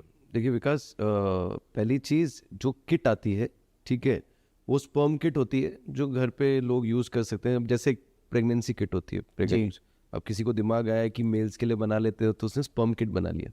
तो उसमें देखो बेसिकली क्या है वो, मतलब I don't recommend, reason being कि भाई वो आपका सिर्फ स्पर्म काउंट एक पैरामीटर बताएगा. देखो आप मान के चलो कि स्पर्म काउंट आपकी मान लो कि 10 मिलियन है, ठीक है, कम है, लेकिन अगर आपकी मोटिलिटी अच्छी है, 10 मिलियन कितने जीरोज हैं या आधी से ज़्यादा लोगों को पता नहीं होगा. आपको फर्टिलाइज करने के लिए एक स्पर्म चाहिए. जी. स्पर्म फर्टिलाइज करना तो आपको एक ही स्पर्म चाहिए ना, एक ही स्पर्म एक ही एग को एंटर करेगा. तो वो स्पर्म किट बेसिकली कुछ नहीं, प्रेगनेंसी किट की तरह होती है, जिसमें आप स्पर्म लोगे कंटेनर में, उसमें एक सोल्यूशन डालोगे, उसको लिक्विफाई करोगे, फिर उसमें आप किट में डालोगे ड्रॉप्स में. अगर उसमें 2 डंडी दिखाई तो वो 15 मिलियन से ऊपर है, अगर 2 डंडी से कम दिखाया तो वो 15 मिलियन से कम है. बट क्या फर्टिलिटी स्पर्म काउंट पे डिपेंड करता है? बिल्कुल नहीं. Fertility sperm count, motility, vitality, morphology, बहुत सारी चीज़ों पर डिपेंड करता है. तो मुझे लगता है कि इससे कोई आपको बेनिफिट नहीं होने वाला. इससे अच्छा आप अपना सीमन एनालिसिस एक जेन्युइन लैब से करा लें, तो आपको वैसे भी आपको सब पैरामीटर्स आ जाएंगे. And it is a very simple test. आपको fresh sperm within 20 minutes lab में पहुंचाना है, या वहीं पे मैं कहता हूँ अपने पेशेंट्स को मास्टरबेट करके दीजिए, और रिपोर्ट भी सेम डे आ जाती है. तो ये सब चीज़ करने के, अगर उसमें कोई दिक्कत आती है तो आप डॉक्टर के पास आ सकते हैं, एंड्रोलॉजिस्ट के पास. तो घर में बैठ के स्पर्म टेस्ट करने से क्या मिलेगा? इज इट पॉसिबल कि विदाउट मेडिकेशन हम अपनी सेक्स परफॉर्मेंस बढ़ा पाएँ, घर पर रहकर ही कुछ ऐसा करें, क्या हो सकता है? यस, देखिए सेक्स परफॉर्मेंस बढ़ाने के लिए सबसे इम्पॉर्टेंट चीज़ है कि आप स्ट्रेस और डिप्रेशन से दूर रहें. ठीक है. It is a very common problem आज जो हमारी इंडियन सोसाइटी ग्रैपल कर रही है, स्ट्रेस. अगर आप देखेंगे तो लोग, working hours have increased, travelling, so much of traffic, so much of pollution, and stress सिर्फ वही नहीं है, मैरिटल स्ट्रेस, बच्चों से related stress, work stress, financial stress, ये सब चीज़ें कहीं ना कहीं इंसान को डिप्रेशन में डालता है, जिसके वजह से आपका टेस्टोस्टेरोन लो होता है, कॉर्टिसोल बढ़ता है, आपका सेक्सुअल परफॉर्मेंस कम होता है. इंसान ये सोचता है कि बस मैं सेक्स करूं, लेकिन ये सब चीज़ें भूल जाता है कि शायद वो अभी कुछ देर पहले ये जाना है कि उसका बच्चा फेल हो गया, या पढ़ नहीं रहा है, या भाई ऑफिस में बॉस ने गाली दी या डांटा, या भाई 2 घंटे ट्रैफिक में फंस के घर पहुंच रहा है. तो बहुत सारे इश्यूज हो सकती हैं. स्टडी का स्ट्रेस, पढ़ाई का स्ट्रेस, इतना कॉम्पिटिटिव वर्ल्ड हो गया है, भाई कहाँ पे क्या है. Second, daily exercise. मैं हर पेशेंट को कहता हूँ एक्सरसाइज. बहुत लोग कहते हैं सर मैं वॉक करता हूँ. How good is walking in a 30-year-old boy? 30 साल के आदमी में वॉकिंग का क्या रिलेवेंस है? ठीक है, it is healthy, it is not bad, but क्या वो एक्सरसाइज के इक्विवेलेंट है? नहीं. So exercise like cardio, sprints, muscle training. अब हर कोई कहते हो सर मैं जिम नहीं अफोर्ड कर, जिम नहीं जा सकता. ठीक है, मत जाओ, पुशअप्स मारो, पुलअप्स मारो. आपके पार्क में इतनी फैसिलिटीज दी हुई है, गवर्नमेंट जगह जगह पे बनाए हुए हैं. ये बेसिक चीज़ें हैं, इसके लिए आपको जिम जाने की जरूरत नहीं है. तो आप एक्सरसाइज करें, डेली कार्डियो करें, स्प्रिंट्स करें, सर्किट ट्रेनिंग करें. यूट्यूब में वीडियोस देख के आप ये चीज़ें कर सकते हैं, जिसके लिए आपको कोई इक्विपमेंट नहीं चाहिए. Good food, healthy diet, cholesterol कम करें, फैटी फूड को कम करें, बैलेंस डाइट लें, should be rich in green leafy vegetables, antioxidants होने चाहिए. आप नॉनवेज खा सकते हैं, मैं अपने पेशेंट्स को बोलता हूँ आप बिल्कुल नॉनवेज खा सकते हैं. Fish, eggs, chicken, they are lean meats, you can have them. मैं जरूर कहता हूँ कि डोंट टेक एक्सेस और too much of red meat, but lean meats you should take, they are good for your health. Red meat मतलब? जैसे आपका beef हो गया, मटन हो गया, pork is high in fats, इन सब चीज़ों को अवॉइड करें. पिज्ज़ा, बर्गर, कोल्ड ड्रिंक्स, ये सब जो है fast foods, they are junk foods. ये आपकी कोलेस्ट्रॉल खराब करता है, आर्टरीज को क्लॉग कर रहा है, पेनिस में छोटी छोटी वेसल्स होती है उसमें दिक्कत करता है, तो आपको इरेक्टाइल डिसफंक्शन करता है. Then stop smoking, quit smoking. Smoking is the worst that you can do to your body. It affects you everywhere in the body, right from your eyes to your heart to your penis to your legs, everything it affects. तो smoking में वैजो constrictors हो जाती हैं, बहुत सारी चीज़ें release होती है जो आपकी वेसल्स को हार्म करती हैं, तो आपकी वेसल्स सिकुड़ने लगती है पेनिस की स्पेशली, तो उसके वजह से आपको इरेक्टाइल डिसफंक्शन होता है। मैं किसी भी पेशेंट को अल्कोहल लेने से मना नहीं करता, बट हमेशा मैं कहता हूँ drink in low quantities, drink moderately. So मैंने वीडियो भी बनाई थी क्योंकि एक पेशेंट को सर मैं कितना पी सकता हूँ तो उस पर मैंने एक वीडियो बनाई थी, लो भैया तुम आराम से देखते रहना। तो you know it can be done in moderation, do not be a binge drinker, that's what आई से, भाई मैंने 1 महीना नहीं पिया बट आज मैं 2 बोतल खाली कर गया, so that should not happen, so drink in moderate quantity, ठीक है। So healthy lifestyle, stay away from stress and depression, quit smoking, eat healthy, so these are some of the important things जो आप घर पे कर सकते हैं और अपनी सेक्स लाइफ को इम्प्रूव कर सकते हैं ऐसे। जो ड्रग्स होते हैं या फिर वीड्स होते हैं, ये किस तरीके से हमारी सेक्स लाइफ को हार्म कर सकते हैं? देखिए बहुत सारे ड्रग्स जो होते हैं ये आपके मेंटल हेल्थ को इफेक्ट करते हैं, हाँ। आपको स्टिमुलेशन देते हैं एक डिफरेंट टाइप का, जो आपको उसके बाद काफ़ी बार जब वो आप उस पर नहीं होते हो तो आपको नहीं मिल पाता, the body starts craving for them, it's an addictive substance. तो वो आपके रिसेप्टर्स को मॉडिफाई करेंगे, जो आपको एक यूफोरिया माने फीलिंग ऑफ हाई वो देंगे, वो आपको सेक्स में नहीं मिलेगा फिर, तो आप सेक्स कर नहीं पाओगे।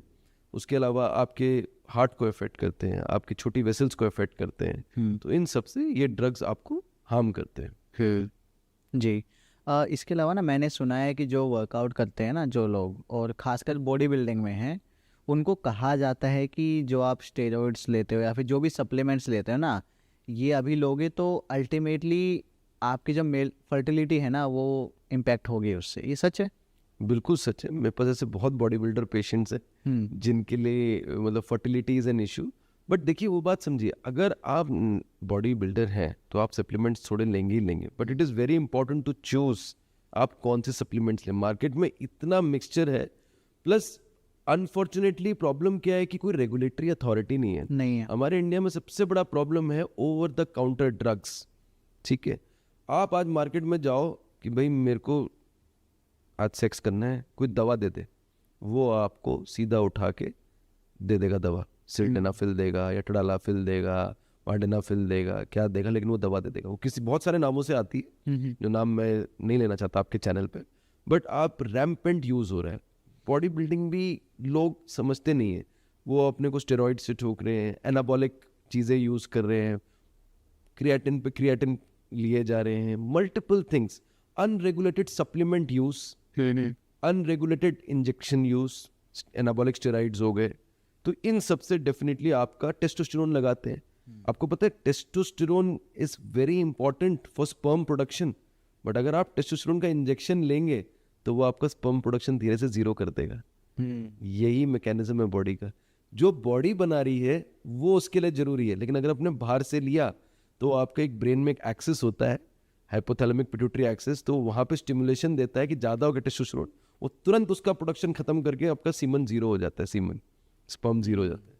सो ये सब चीज़ें होती है जो इफेक्ट करता है आपकी बॉडी को। जी। कुछ दवाइयाँ आप अभी बता रहे थे, तो जिनको लोग सीधा जाके कहते हैं कि भाई आज सेक्स करना है तो बताओ क्या करें, मतलब कुछ दे दो, तो लोग उठा के दे देते हैं जो भी केमिस्ट होते हैं। इनका यूज़ जो है वैसे तो सेफ़ नहीं होता है ऑब्वियसली, बट फिर भी एक मैं फिगर आपसे जानना चाहता हूँ कि अगर कोई करता भी है यूज़ तो किस हद तक कर सकता है? ये दवा का यूज़ बहुत सेफ होता है, बट इन अ रेगुलेटेड वे, अगर आप प्रिस्क्राइब कराए अपने एंड्रोलॉजिस्ट या यूरोलॉजिस्ट से। अब मैं आपको एक छोटा सा इंसिडेंट बताता हूँ, इस दवा ने कैसे मतलब लोगों की ज़िंदगी भी बर्बाद की है। तो हॉस्पिटल नाम नहीं लूँगा, मैं बहुत साल पहले वहाँ प्रैक्टिस कर रहा था, तो इमरजेंसी में एक केस आया कि भाई पेनिस पे इरेक्शन है जो पिछले 48 घंटे से नहीं गया। इस बीमारी को हम कहते हैं प्रियापिज्म। ये बहुत सारे कारणों से हो सकता है, but one of the causes is PDE5 inhibitors. ये जितने भी दवाइयाँ हैं, आप मान लो सिल्डेनाफिल, वायग्रा जिस नाम से जो सबसे पेटेंट कॉमन पहला नाम है, या टडालाफिल हो गया, या वार्डेनाफिल हो गया, एवेनाफिल हो गया, इन सब का एक साइड इफेक्ट होता है जिसे हम कहते हैं प्रियापिज्म। माने ये काम कैसे करती हैं? They are PDE5 inhibitors. Basically वहाँ पे एक रिसेप्टर होता है, उसको ब्लॉक करती है जी। तो वहाँ पे नाइट्रिक ऑक्साइड वो बढ़ जाता है, तो ब्लड सप्लाई पेनिस में ज़्यादा हो जाती है। पेनिस का सीधा फंडा है, जैसे ही ब्लड सप्लाई ज़्यादा होगी वो वेन्स को कंप्रेस कर देगा, लिंग में तनाव ज़्यादा आएगा। तो हमने लड़के से पूछा भाई क्या है क्या नहीं है, तो बोला सर नई नई शादी हुई है, 3 दिन हुए शादी को, 3-4 दिन हुए, मनाली जाना था, मेरा जिगरी दोस्त है वो केमिस्ट है, तो पहली बार मैंने सेक्स करा, तो मैं डर से उसको पूछा, यार सब हो जाएगा, क्या हो जाएगा? उसने मुझे दिलासा देने की जगह उसने मेरे हाथ में 2 गोली पकड़ा दी। बोला, यार तू पहली रात को ये खा लेना, तू समझ ना, तेरी बीवी तेरी लट्टू होके घूमेगी और बोले कि तू दे, भाई प्रभु है भाई, तेरे से बड़ा तो कोई है ही नहीं, है ना, और उसके बाद तू देखना, उसके बाद तेरी जिंदगी में से। उसने पहली रात को वो गोली ली सेक्स करने से 1 घंटा पहले। बहुत अच्छा सेक्स हुआ। बोला लेकिन मेरा इरेक्शन गया नहीं। मैं सुबह फिर रेडी था, मैं सुबह फिर सो गया। भाई बोले, भाई तुम तो सुपरमैन हो, तुम तो लगे ही हुए हो, है ना। 2 घंटे बाद फिर मैंने कर दिया। तो हनीमून ही तो मनाने गया था, यही तो करने गया था। तो बोले दोपहर तक हो गया, उसके बाद मुझे दर्द होना स्टार्ट हुआ, 12 घंटे हो गए। तो इस बीच में 4 से 5 बार हो चुका था। तो उसके बाद उसको दर्द होना स्टार्ट हुआ। जब उसने देखा तो हल्का सा वहाँ पे पूरा रिजिड हो रखा था और पेन सा था। तो वाइफ ने बोला दिखा लेते। उसने बोला नहीं, छोड़ो छोड़ो, पहले थोड़ा बाहर घूम के आते हैं, कुछ खा पी लेते हैं, फिर ठीक हो जाएगा। बाहर घूमने गए, वापस आए, फिर भी वो पेन रहा और पेनिस का इरेक्शन नहीं गया। उसके बाद वो वहाँ पे लोकल अस्पताल में गए मनाली में। जब उन्होंने देखा तो उन्होंने बोला इसके लिए आपको बड़े अस्पताल जाना पड़ेगा, यहाँ फैसिलिटी नहीं है। अब उस टाइम पे उसको दिल्ली से मनाली आने में कम से कम, जब उन्होंने इमरजेंसी पकड़ी, पापा से बात की, पापा ऐसा ऐसा हो गया। तो उनके पापा, हमारे पास डॉक्टर साहब ऐसा ऐसा, मैंने ले आओ इमरजेंसी में, लाओ फिर देखते हैं। जब लेके आए तो हमने देखा, फिर उसको हमने ऑपरेशन किया, उसमें सारा ब्लड निकाला, ये निकाला। Unfortunately it led to permanent damage of the penis. माने उसका लिंग हमेशा के लिए खत्म हो गया, क्योंकि उसके बाद ठीक हो गया था वो, लेकिन उसका इरेक्शन आने बंद हो गए। 6 महीने हमने दवा दी, सब कुछ करा, वो नहीं हुआ। फिर उसका डिवोर्स हो गया, क्योंकि नई शादी थी। जो वो सुपरमैन बन के सोच रहा था वो उसके लिए उल्टा पड़ गया। फिर उसके पापा ने बहुत, जब हुआ भी तो उसका दोस्त भी आया था अस्पताल उस टाइम पे, जब हुआ था तो बहुत डांटा, ये दिया वो दिया।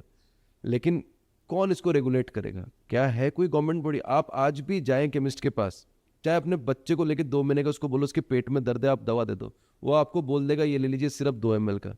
क्यों? क्योंकि वो सब डॉक्टरों के पर्चे देख के सीखता है। क्या उसको पता है कि ये दवा कैसे काम करती है, कैसे काम करती है और क्या काम करती है? लेकिन इसको प्रमोट कौन करता है?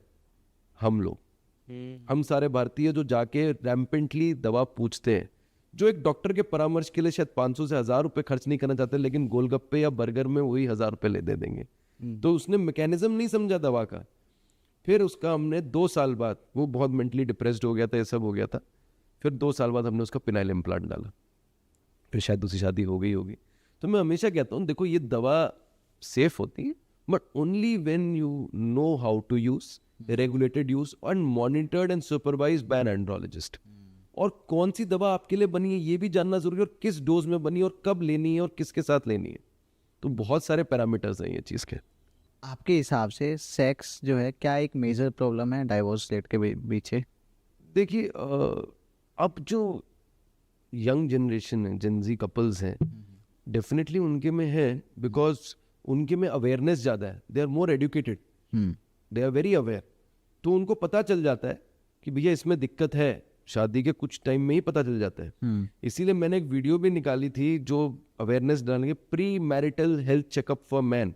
भाई अगर आप शादी करने जा रहे हैं किसी लड़के से, चाहे वो अरेंज मैरिज हो या लव मैरिज हो, उसका प्री मैरिटल हेल्थ चेकअप जरूर कराएं। कुछ टेस्ट से हम उसका फर्टिलिटी, माने बच्चा होने की क्षमता है या नहीं है, क्या प्रॉब्लम है, वो पता कर सकते हैं। भाई सेक्सुअल प्रॉब्लम तो है कि नहीं, ये भी पता कर सकते हैं, और उसको ट्रीट कर सकते हैं। क्योंकि शादी के बाद आप भी उस बंधन में बंध गए और वो भी बन गए। उसके बाद फिर ये it leads to an ugly battle sometimes between this thing. मेरे पास बहुत बार आते हैं जो ये बोलते हैं, सर आप ना एक प्रमाण पत्र दे दो कि इसके लिंग में कोई दिक्कत नहीं है, इसकी बीवी ने कोर्ट में केस फाइल कर दिया और अनाप शनाप केस करे और पैसा डिमांड कर रही है, जिसे हम कहते हैं एलिमोनी, है ना। तो आप एक प्रमाण पत्र दे दो तो जज मान जाएगा। मैंने बोला सर ऐसे थोड़ा ही होता है, भाई कोई दिक्कत होगी, क्या प्रॉब्लम होगी।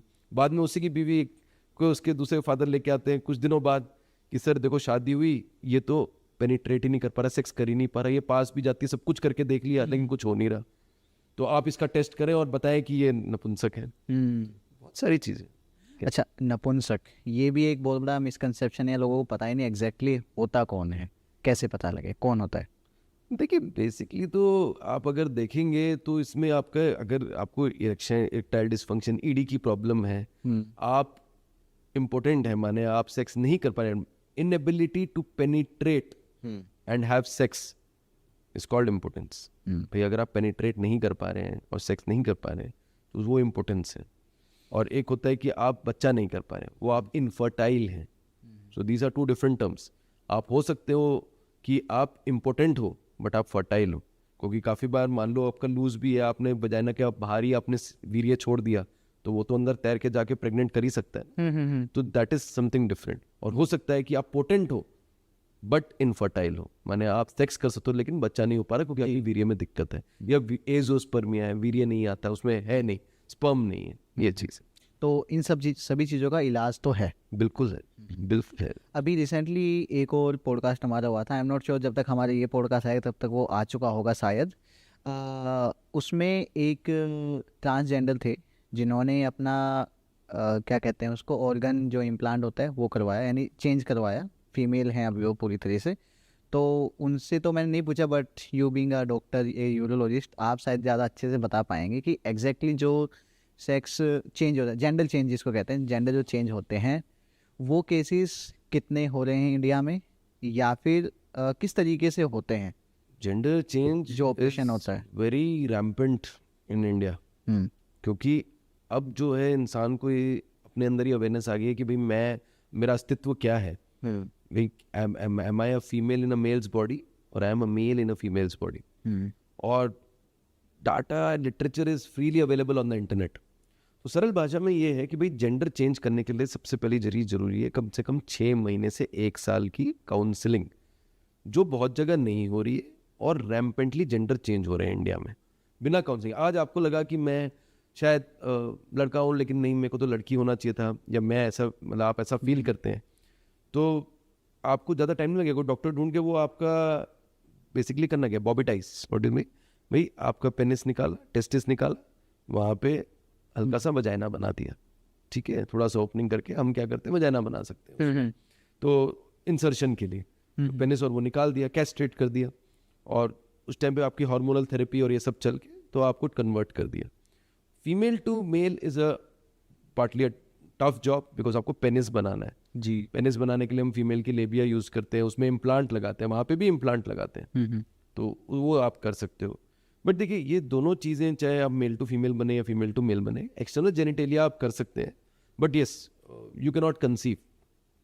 अच्छा. मतलब आप बच्चा नहीं कर पाओगे. आप मेल टू फीमेल बन गए, बट ये नहीं कि आप गर्भवती हो जाओगे. That is not possible, because अंदर बहुत सारे ऑर्गन्स होते हैं that play a very important role. But हाँ, अगर आज की डेट में किसी को लगता है, सो ठीक है, you go ahead with your thoughts. If you are very confident कि भाई जो आप हो वो नहीं हो, और आपके इंटरेस्ट ऑल्टर्ड है, तो मुझे लगता है कि समाज को सपोर्ट करना चाहिए, पेरेंट्स को बहुत ज़रूरी है सपोर्ट करना चाहिए, और इसका इम्पॉर्टेंट चीज़ ये है कि उसको सही दिशा दिखाना चाहिए. बहुत सारे क्वैक्स ये ऑपरेशन कर रहे हैं जिनको नॉलेज नहीं है, क्योंकि ये इलीगली हो रहा है और उसमें पैसा बहुत है. तो मुझे लगता है कि अगर आप अपने बच्चे को सपोर्ट करोगे और उसको सही रास्ता दिखाओगे, तो वो गलत जगह नहीं जाएगा. और deaths also have happened because of these surgery, infections have happened, and it's not a very simple procedure, it's a painful procedure. तो ये चीज़ें रहती हैं, तो मुझे लगता है कि समाज का सपोर्ट और आपके पेरेंट्स का सपोर्ट बहुत ज़रूरी है. जी. According to medical science, what are the best sex positions? देखिए बेस्ट सेक्स पोजीशंस डिपेंड करता है कि प्रेगनेंसी या नॉर्मल. देखिए बेस्ट सेक्स पोजीशंस मैं हमेशा कहता हूँ which allows for deeper penetration. तो बेस्ट सेक्स पोजीशन बनाने से पहले मैं बताऊंगा वर्स्ट सेक्स पोजीशन, क्योंकि ये ज़्यादा जरूरी है जानना. सो reverse cow girl please don't do. मैंने बहुत सारे पेशेंट्स ट्रीट करे पिनाइल फ्रैक्चर से. तो रिवर्स काउ गर्ल सरल भाषा में, लड़की आपके ऊपर हो और वो उसका मुंह आपसे अगेंस्ट अपोजिट है और वो आगे झुकी हुई हो, तो पेनिस की टेंडेंसी इधर होती है. अगर आप ऐसे कर रहे हो तो फ्रैक्चर होने के चांस बहुत ज़्यादा है. तो penis fracture is very common in reverse cow girl position. ठीक है, तो वर्स्ट तो जान लिया, ये ज़्यादा जरूरी नॉलेज था आपके ऑडियंस के लिए. अब बेस्ट पोजीशंस पे आते हैं.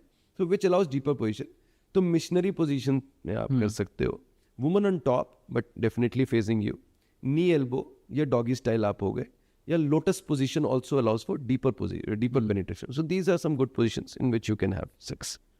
पेनिस फ्रैक्चर मैं पहली बार सुन रहा हूँ. एग्जैक्टली क्या होता है और कैसे ट्रीट किया जाता है? देखिए जब पेनिस इरेक्ट होता है, बहुत लोगों को ये मिसकंसेप्शन होता है कि भाई पेनिस में हड्डी होती वही है ना, बोन होता है.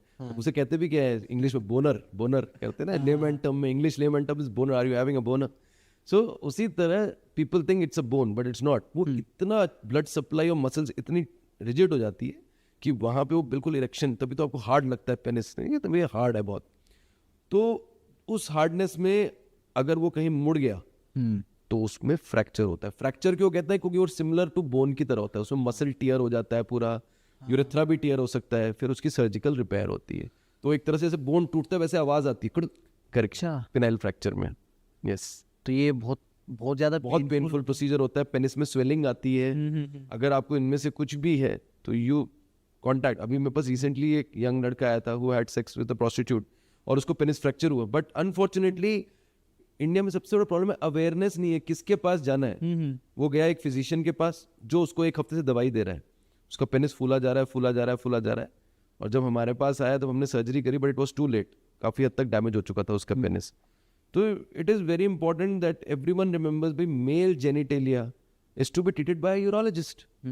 भाई अगर आपको टेस्टिस में पेन है, आपको यूरिनरी ट्रैक्ट इन्फेक्शन है, चाहे मेल हो चाहे फीमेल हो, आपको सेक्सुअल प्रॉब्लम्स है, आपको किडनी स्टोन्स है, आपको प्रोस्टेट की दिक्कत है, आपको किडनी कैंसर है, प्रोस्टेट कैंसर है, ब्लैडर कैंसर है, ये some of the conditions which has to be treated by an urologist. अगर आप देखोगे ट्रेंडिंग चेंजेस इन इंडिया, अब आपके हार्ट में दर्द होगा ना, आप फिजिशियन के पास नहीं जाओगे, नहीं जाएंगे। आप तुरंत दोगे कार्डियोलॉजिस्ट कहाँ है भाई, हाँ। कार्डियोलॉजिस्ट को दिखाओ। को आज से 10 साल पहले यार फिजिशियन के पास चलते, गैस हो गई होगी। But this thing sexual awareness, आप देखोगे बड़े बड़े पोस्टर लगे हुए हैं भाई, देसी दवा, देसी इलाज। और आप वहाँ कभी जाके देखना, मेरे पास पेशेंट आते हैं तो वो कहते हैं सर वहाँ पे पुड़िया मिली 15,000 रुपये महीने की, और जब तक मैं खाता रहा तब तक उसे, मैंने बोला अच्छा ठीक है प्रिस्क्रिप्शन तो दिखाओ। वो सर प्रिस्क्रिप्शन थोड़ी होता है, कंसल्टेशन लेते हैं 200 रुपये और सिर्फ 15,000 रुपये की दवाई देती है हाथ में सीधा। वो एक पर्चे में कुछ लिखता है जो ना मुझे समझ है ना किसी, जो उसका बंदा दे रहा है दवा उसी को समझ है, उसने 15,000 रुपये बोला 1 महीने बाद आ जाना। जब तक दवा खाता हूँ तब तक ठीक होता है, और उसके बाद ये साइड इफेक्ट हो गया, बॉडी में ये वेट हो गया, ये हो गया, स्टेरॉइड्स होते हैं उसमें, बहुत सारी चीज़ें होती हैं। तो आप एक ऐसे डॉक्टर की दवा खाने को तैयार हो जिसका आपको कोई नॉलेज नहीं है, लेकिन अगर आप कहते हो कि एलोपैथी बुरा है, तो आप उन दवाइयों को एक बार गूगल सर्च करिए, आपको दवाई का कॉम्पोजिशन कैसे बनती है, क्या उसका साइड इफेक्ट है, क्या उसका यूज है, ईच एंड एवरी डिटेल आपको मिल जाएगी। तो ये इंपॉर्टेंट है कि आपके शरीर में क्या जा रहा है, आपको उसके बारे में जानकारी होनी चाहिए। ये जो भी लोग हैं जो हकीम बने हुए हैं, बाबा खान बंगाली जो भी है, ये पोस्टर लगा के किसी टेंट के नीचे बैठे, इनके पास लोग ज़्यादा जाते हैं, डायरेक्टली चले जाते हैं कि ये नोएडा में सेक्टर 18 मार्केट में आपको प्रोमिनेंट दिखेगा। अच्छा। जिसका करोड़ों का बिजनेस है, आप ये छोड़ो क्यों, क्योंकि बस सेक्स की दवाएं और कुछ नहीं करते, बस सेक्स की दवाएं, कंसल्टेशन नहीं लेते ज्यादा, लेकिन दवाइयाँ जो वो खुद से देते हैं। और उस दवाई के अंदर क्या है ना, आज तक मेरे को एक पेशेंट लाके भी दिखाया था। हाँ। मैं बोला है क्या है इसमें, बोले सर वो कुछ प्रिपेयर करते हैं, खानदानी दफा शफा खान कुछ बना के दे देते हैं सर, अच्छा तो लगता है कुछ टाइम, लेकिन इसका मुझे अब ये साइड इफेक्ट आ गया, मेरे पेट में अल्सर हो गया, मेरे को सूजन आ गई, ये आ गई। तो ये सब चीजें अब मैं क्या बताऊं कि क्या ले रहे हो, ये थोड़ी पता है। कोई ऐसा पेशेंट आया आपके पास जो इन लोगों के पास गया हो और उसकी प्रॉब्लम बहुत ज़्यादा बढ़ गई हो? बहुत आते हैं, बहुत फ्रीक्वेंटली आते हैं, क्योंकि ये जो चीज़ें हैं ना, देखो जो भी आप दोगे कुछ टाइम ज़रूर चल सकती हैं जी, लेकिन उसके बाद वो नहीं चलती है। सबसे ज़्यादा प्रॉब्लम जो आते हैं वो शीघ्र पतन वाले आते हैं, वो सारी दुनिया की चीज़ें ट्राई कर रहे होते हैं।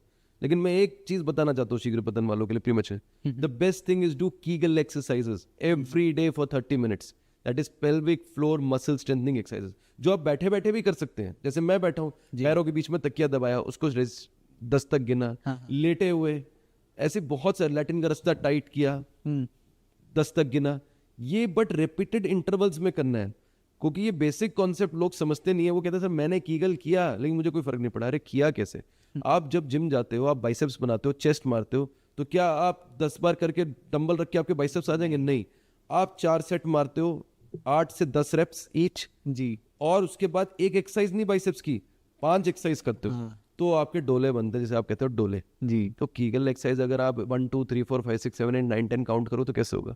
और कोई भी मसल में स्ट्रेंथ आने में कम से कम 3 से 4 महीने लगते हैं। तो हाँ, मैं दवा देता हूँ शीघ्र पतन की, प्रीमेच्योर इजैकुलेशन, बट साथ में ये एक्सरसाइजेस भी बताना जरूरी है मेरे मरीज के लिए, क्योंकि एंड में तो आपको दवा निकालनी है ना उनसे। आप जिंदगी भर तो उनको दवा पे नहीं रख पाओगे। सही बात है। तो जैसी पेल्विक फ्लोर मसल स्ट्रेंथ होंगी तो वहां पे इजैकुलेशन आप डिले कर सकते हो। और बहुत सारी टेक्निक्स है, स्क्वीज एंड स्टॉप टेक्निक, आप अपने जो ग्लांस को दबाओ बिफोर इजैकुलेशन, 10 सेकंड के लिए उसको छोड़ो।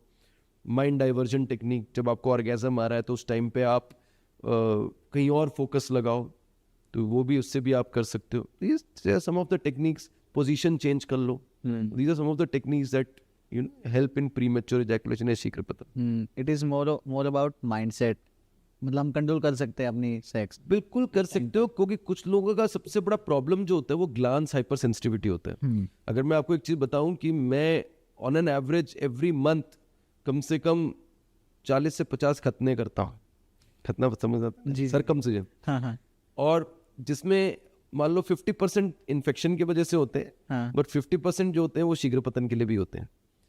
प्रीमेच्योर इजैकुलेशन एक ट्रीटमेंट है, क्यों? क्योंकि आप समझो, बेसिकली मैंने आपको स्टार्टिंग क्या बताया था, ग्लांस जो है हाँ। बहुत हाइपर सेंसिटिव होता है जी। मेल में, which is analogous to clitoris in females. Right. तो क्या होता है कि हिंदुओं में ग्लांस ढका हुआ होता है। हाँ अब जैसे ही वो सेक्स के बाद स्किन पीछे गया, वो एक्सपोजर हुआ, फीमेल वजाइना से मॉइस्चर आया, वहाँ पे एकदम रगड़म हुई, तो तुरंत आपको ऑर्गेजम हुआ और आपका एजैकुलेट हो गया।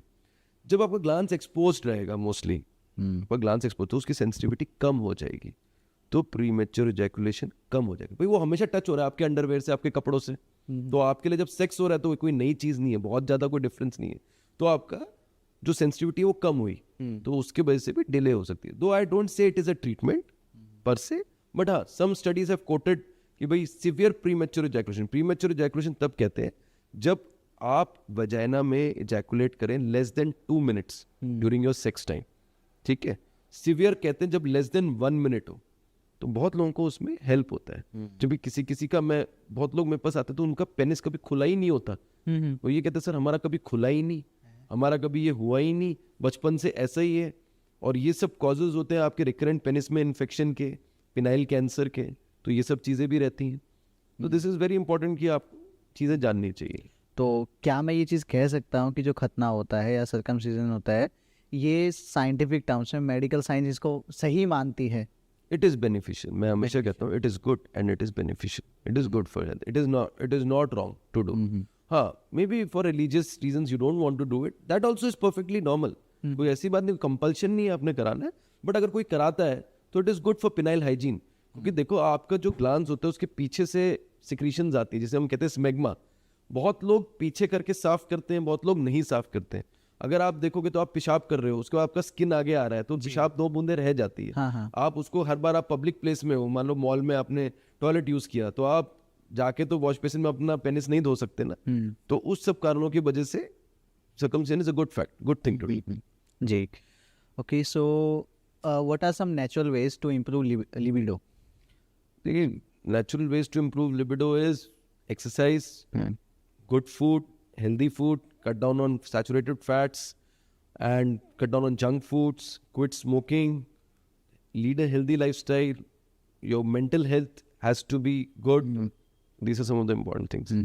राइट। सो अल्टीमेटली अगर मैं समझूँ, एक कंक्लूजन दूँ, तो सबसे पहले आती है आपकी लाइफस्टाइल कैसी है।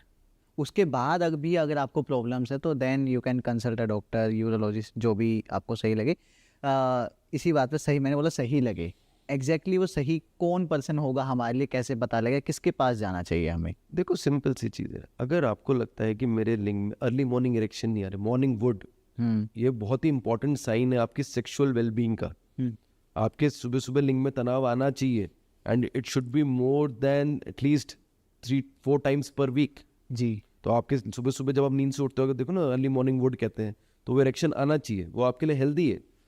तो अगर आपके मॉर्निंग इरेक्शन अच्छे से आ रहे हैं, आपका लिबिडो अच्छे से है, आप एक हेल्दी सेक्स लाइफ एंजॉय कर रहे हैं, तो you don't need to see one. But अगर कहीं पे भी आपको दिक्कत आ रही है कि आपका इरेक्शन क्वालिटी उतना अच्छा नहीं, अपने पार्टनर को सेटिस्फाई नहीं कर पा रहे, इंडियन फीमेल्स बहुत बार बोल नहीं पाती हैं, है ना, बोलती नहीं है, but they are not satisfied. Ask your partner, क्या तुम खुश हो? भाई पूछो तो सही, तुमको तो लगता है कि तुम सुपरमैन हो, तुम सब कुछ करके बैठे हो, भाई पूछो तो सही एक बार अपने पार्टनर से, क्या तुम खुश हो, क्या तुम्हें कभी ऑर्गेजम है? And literally you will be surprise कि फीमेल्स को पता ही नहीं होता ऑर्गेजम होता क्या है।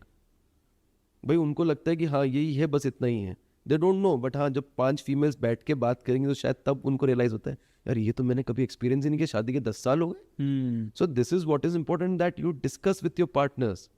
मैं पॉर्न भी अब किसी पार्टनर को मना नहीं करता। बहुत लोगों को क्या होता है कि जो मास्टरबेटर्स होते हैं, जी, क्रॉनिक करते हैं, तो उनको दिक्कत होती है सेक्स करने में। तो मैं बोलता हूँ कोई दिक्कत नहीं, तुम सॉफ्ट पॉर्न कुछ लगाओ and then have sex with your partner. उसमें क्या है, तुम्हारा ब्रेन 1+1 इसको 2 इक्वेट करना सीखेगा। एंड धीरे धीरे तुम उसको बंद कर दो, क्योंकि तुम्हारा ब्रेन तो यही जानता है कि हर बार नई लड़की है और तुम उसको कोरिलेट नहीं कर पा रहे हो और अपने पार्टनर या वाइफ के साथ कर नहीं पा रहे हो क्योंकि वो सेम है.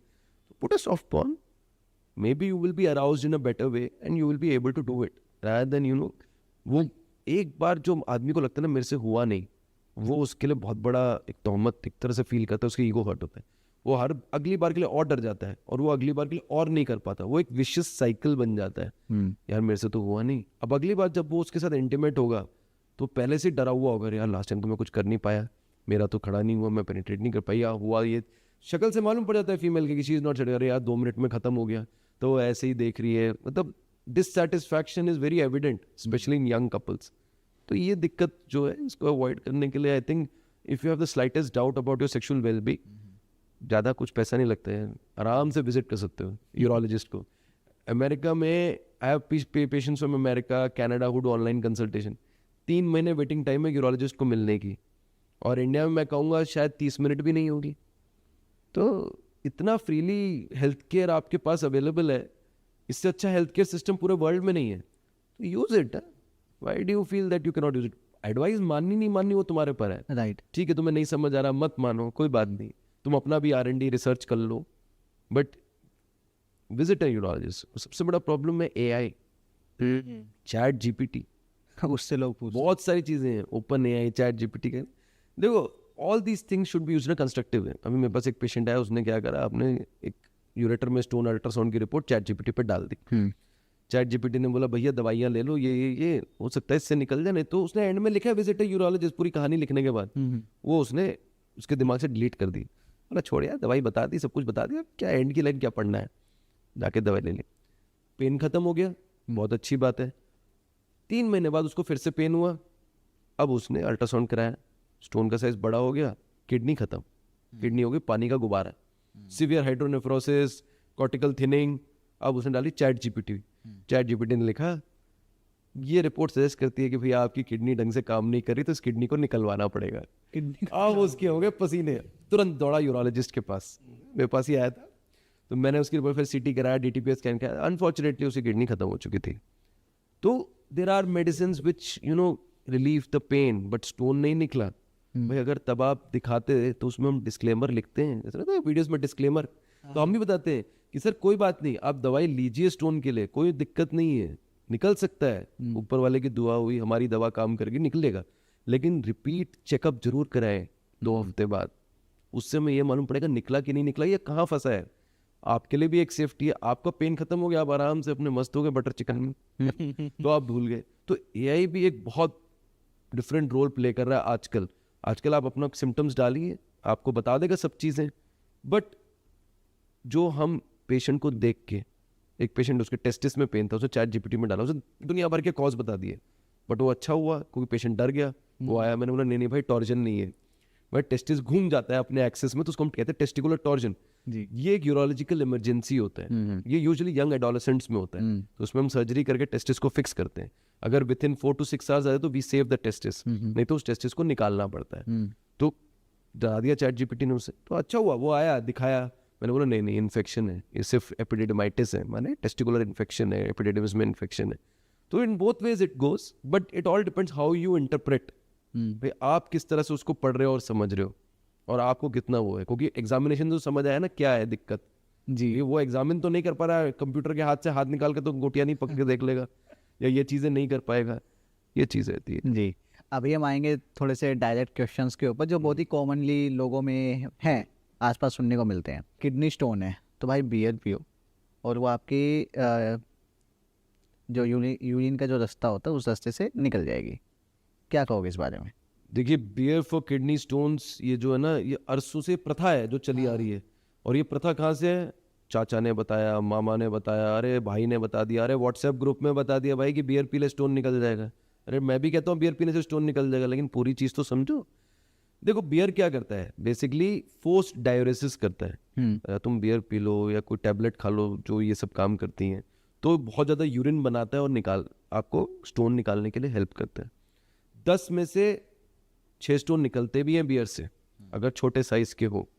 लेकिन प्रॉब्लम कहाँ आती है, आपको कैसे पता कि आपका स्टोन निकलेगा? भाई जब स्टोन अटकता है पेशाब की नली में, यूरेटर में, तो किडनी प्रेशर में है, ठीक है, ये किडनी प्रेशर में है। अब आपने क्या किया, बियर पिया, बियर तो नहीं सोचेगी ना किडनी प्रेशर में, उसने उसको और प्रेशर में डाला, राइट। वो फोर्स डायलिसिस करे लेकिन वहाँ रास्ता बंद है। तो हम मेरे पास ऐसे 2 केस आए थे जिसमें किडनी फट गई थी और फिर इमरजेंसी सर्जरी में पूरा यहाँ से काट के हमको किडनी रिपेयर करना पड़ा एक छोटे से स्टोन के लिए, और वो किडनी का फंक्शन भी हार्डली बचा था कुछ महीनों बाद। लेकिन क्यों, क्योंकि बैक प्रेशर इतना हो गया किडनी झेलने पे और खटक से कैलिक्स फट गया। तो मैं हमेशा कहता हूँ water is the best therapy, क्योंकि बॉडी को पता है कि पानी इवनली डिस्ट्रीब्यूट कैसे करना है, लेकिन बॉडी को ये नहीं पता बियर कैसे डिस्ट्रीब्यूट करना है। दूसरी चीज़ है कंसल्ट अ यूरोलॉजिस्ट, भाई 500-1000 रुपये दे दोगे कोई दिक्कत नहीं है, किडनी तुम्हारी सेफ रहेगी जी। और भी अच्छी दवाइयाँ हैं जिससे स्टोन निकल जाएगा। Beer is not the only solution and it should not be. और एक फैक्ट बताना चाह रहा हूँ सबको, beer is very high in oxalates, और किडनी स्टोन सबसे कॉमनेस्ट क्या होता है, कैल्शियम ऑक्जेलेट। भाई तुम स्टोन ही बनाने की दवा ले रहे हो और उसके बाद बोल रहे हो कि वो स्टोन निकालेगा, तो कैसे होगा ये चीज़। राइट। एक और चीज़, अच्छा, ऐसे कुछ लोग होते हैं कि जिनका एक टेस्टिस या एक गोटी होती है, बस 2 नहीं होती है, होते हैं? बहुत बार होता है कि अगर आपका टेस्टिस बर्थ से प्रेजेंट ना हो, या इसको हम बीमारी को कहते हैं एक अनडिसेंडेड टेस्टिस, हमेशा याद रखिए। और ये बहुत ही इंपॉर्टेंट इन्फॉर्मेशन है फॉर द जिनके बच्चे छोटे हैं या वो हैं, और बड़े में आते तो दिक्कत भी होती है हमारे पास। अगर दोनों गोलियां फील नहीं हो रही हैं बच्चे की, तो आप यूरोलॉजिस्ट को ज़रूर दिखाएं। काफ़ी बार पीडियाट्रिशियंस बोलते थे हो जाएगा ठीक, आ जाएगा 1 साल में नीचे। बहुत समझदार है जो बोल भी देते हैं कि नहीं ये नॉर्मल नहीं है, यूरोलॉजिस्ट को दिखा लो, लेकिन आप यूरोलॉजिस्ट जरूर दिखाएं, क्योंकि अनडिसेंडेड टेस्टिस की 2 मेन दिक्कतें हैं। पहली बात, अगर वो अपने रास्ते में नहीं आई नीचे गोलियों में, देखो टेस्टिस को भगवान ने बाहर क्यों दिया स्क्रोटम में, क्योंकि उसका टेम्परेचर बॉडी से 1 से 2 डिग्री कम होना चाहिए फॉर हेल्दी स्पर्म प्रोडक्शन। अब अगर वो अंदर रह गई तो पहली बात स्पर्म प्रोडक्शन खत्म है। दूसरी सबसे बड़ी प्रॉब्लम है testicular cancer. Testicular cancer is one of the commonest problem in undescended testis to the tune of 40%, और ये यंग लोगों में मिलता है 20 से 40 साल की उम्र में। क्यों, उनको मालूम नहीं पड़ता। टेस्टिस को ढूंढना बहुत जरूरी है। अगर आपको नहीं मिलती है टेस्टिस, तो एमआरआई भी करके हम देखते हैं कि भाई कहीं एब्डोमेन में तो नहीं होगी। टेस्टिस कहाँ से डिसेंड होना स्टार्ट होती है पता है, किडनी के नीचे से। तो वो आती है जो हमारा डेवलपमेंटल फेज होता है, जब हम माँ के पेट में होते हैं। तो हमेशा अगर आपकी गोली एक नहीं है तो उसको इग्नोर ना करें, उसको जरूर यूरोलॉजिस्ट को जाके मिले और उसको ढूंढवाएं। अगर नहीं मिलता है सब टेस्ट के बाद तो आप बेफिक्र रहें, बट अगर कहीं अंदर है तो उसका इलाज कराना जरूरी है। तो वो तो इलाज के बाद ही पता लगेगा। हाँ जी, टेस्ट होने के बाद मालूम। जी। एक और चीज़ मैंने सुनी है कि कुछ लोगों में ना एक अर्ली फेज में प्यूबर्टी के टाइम पे ना ऐसे वो बताते हैं कि भाई पानी भर गया है।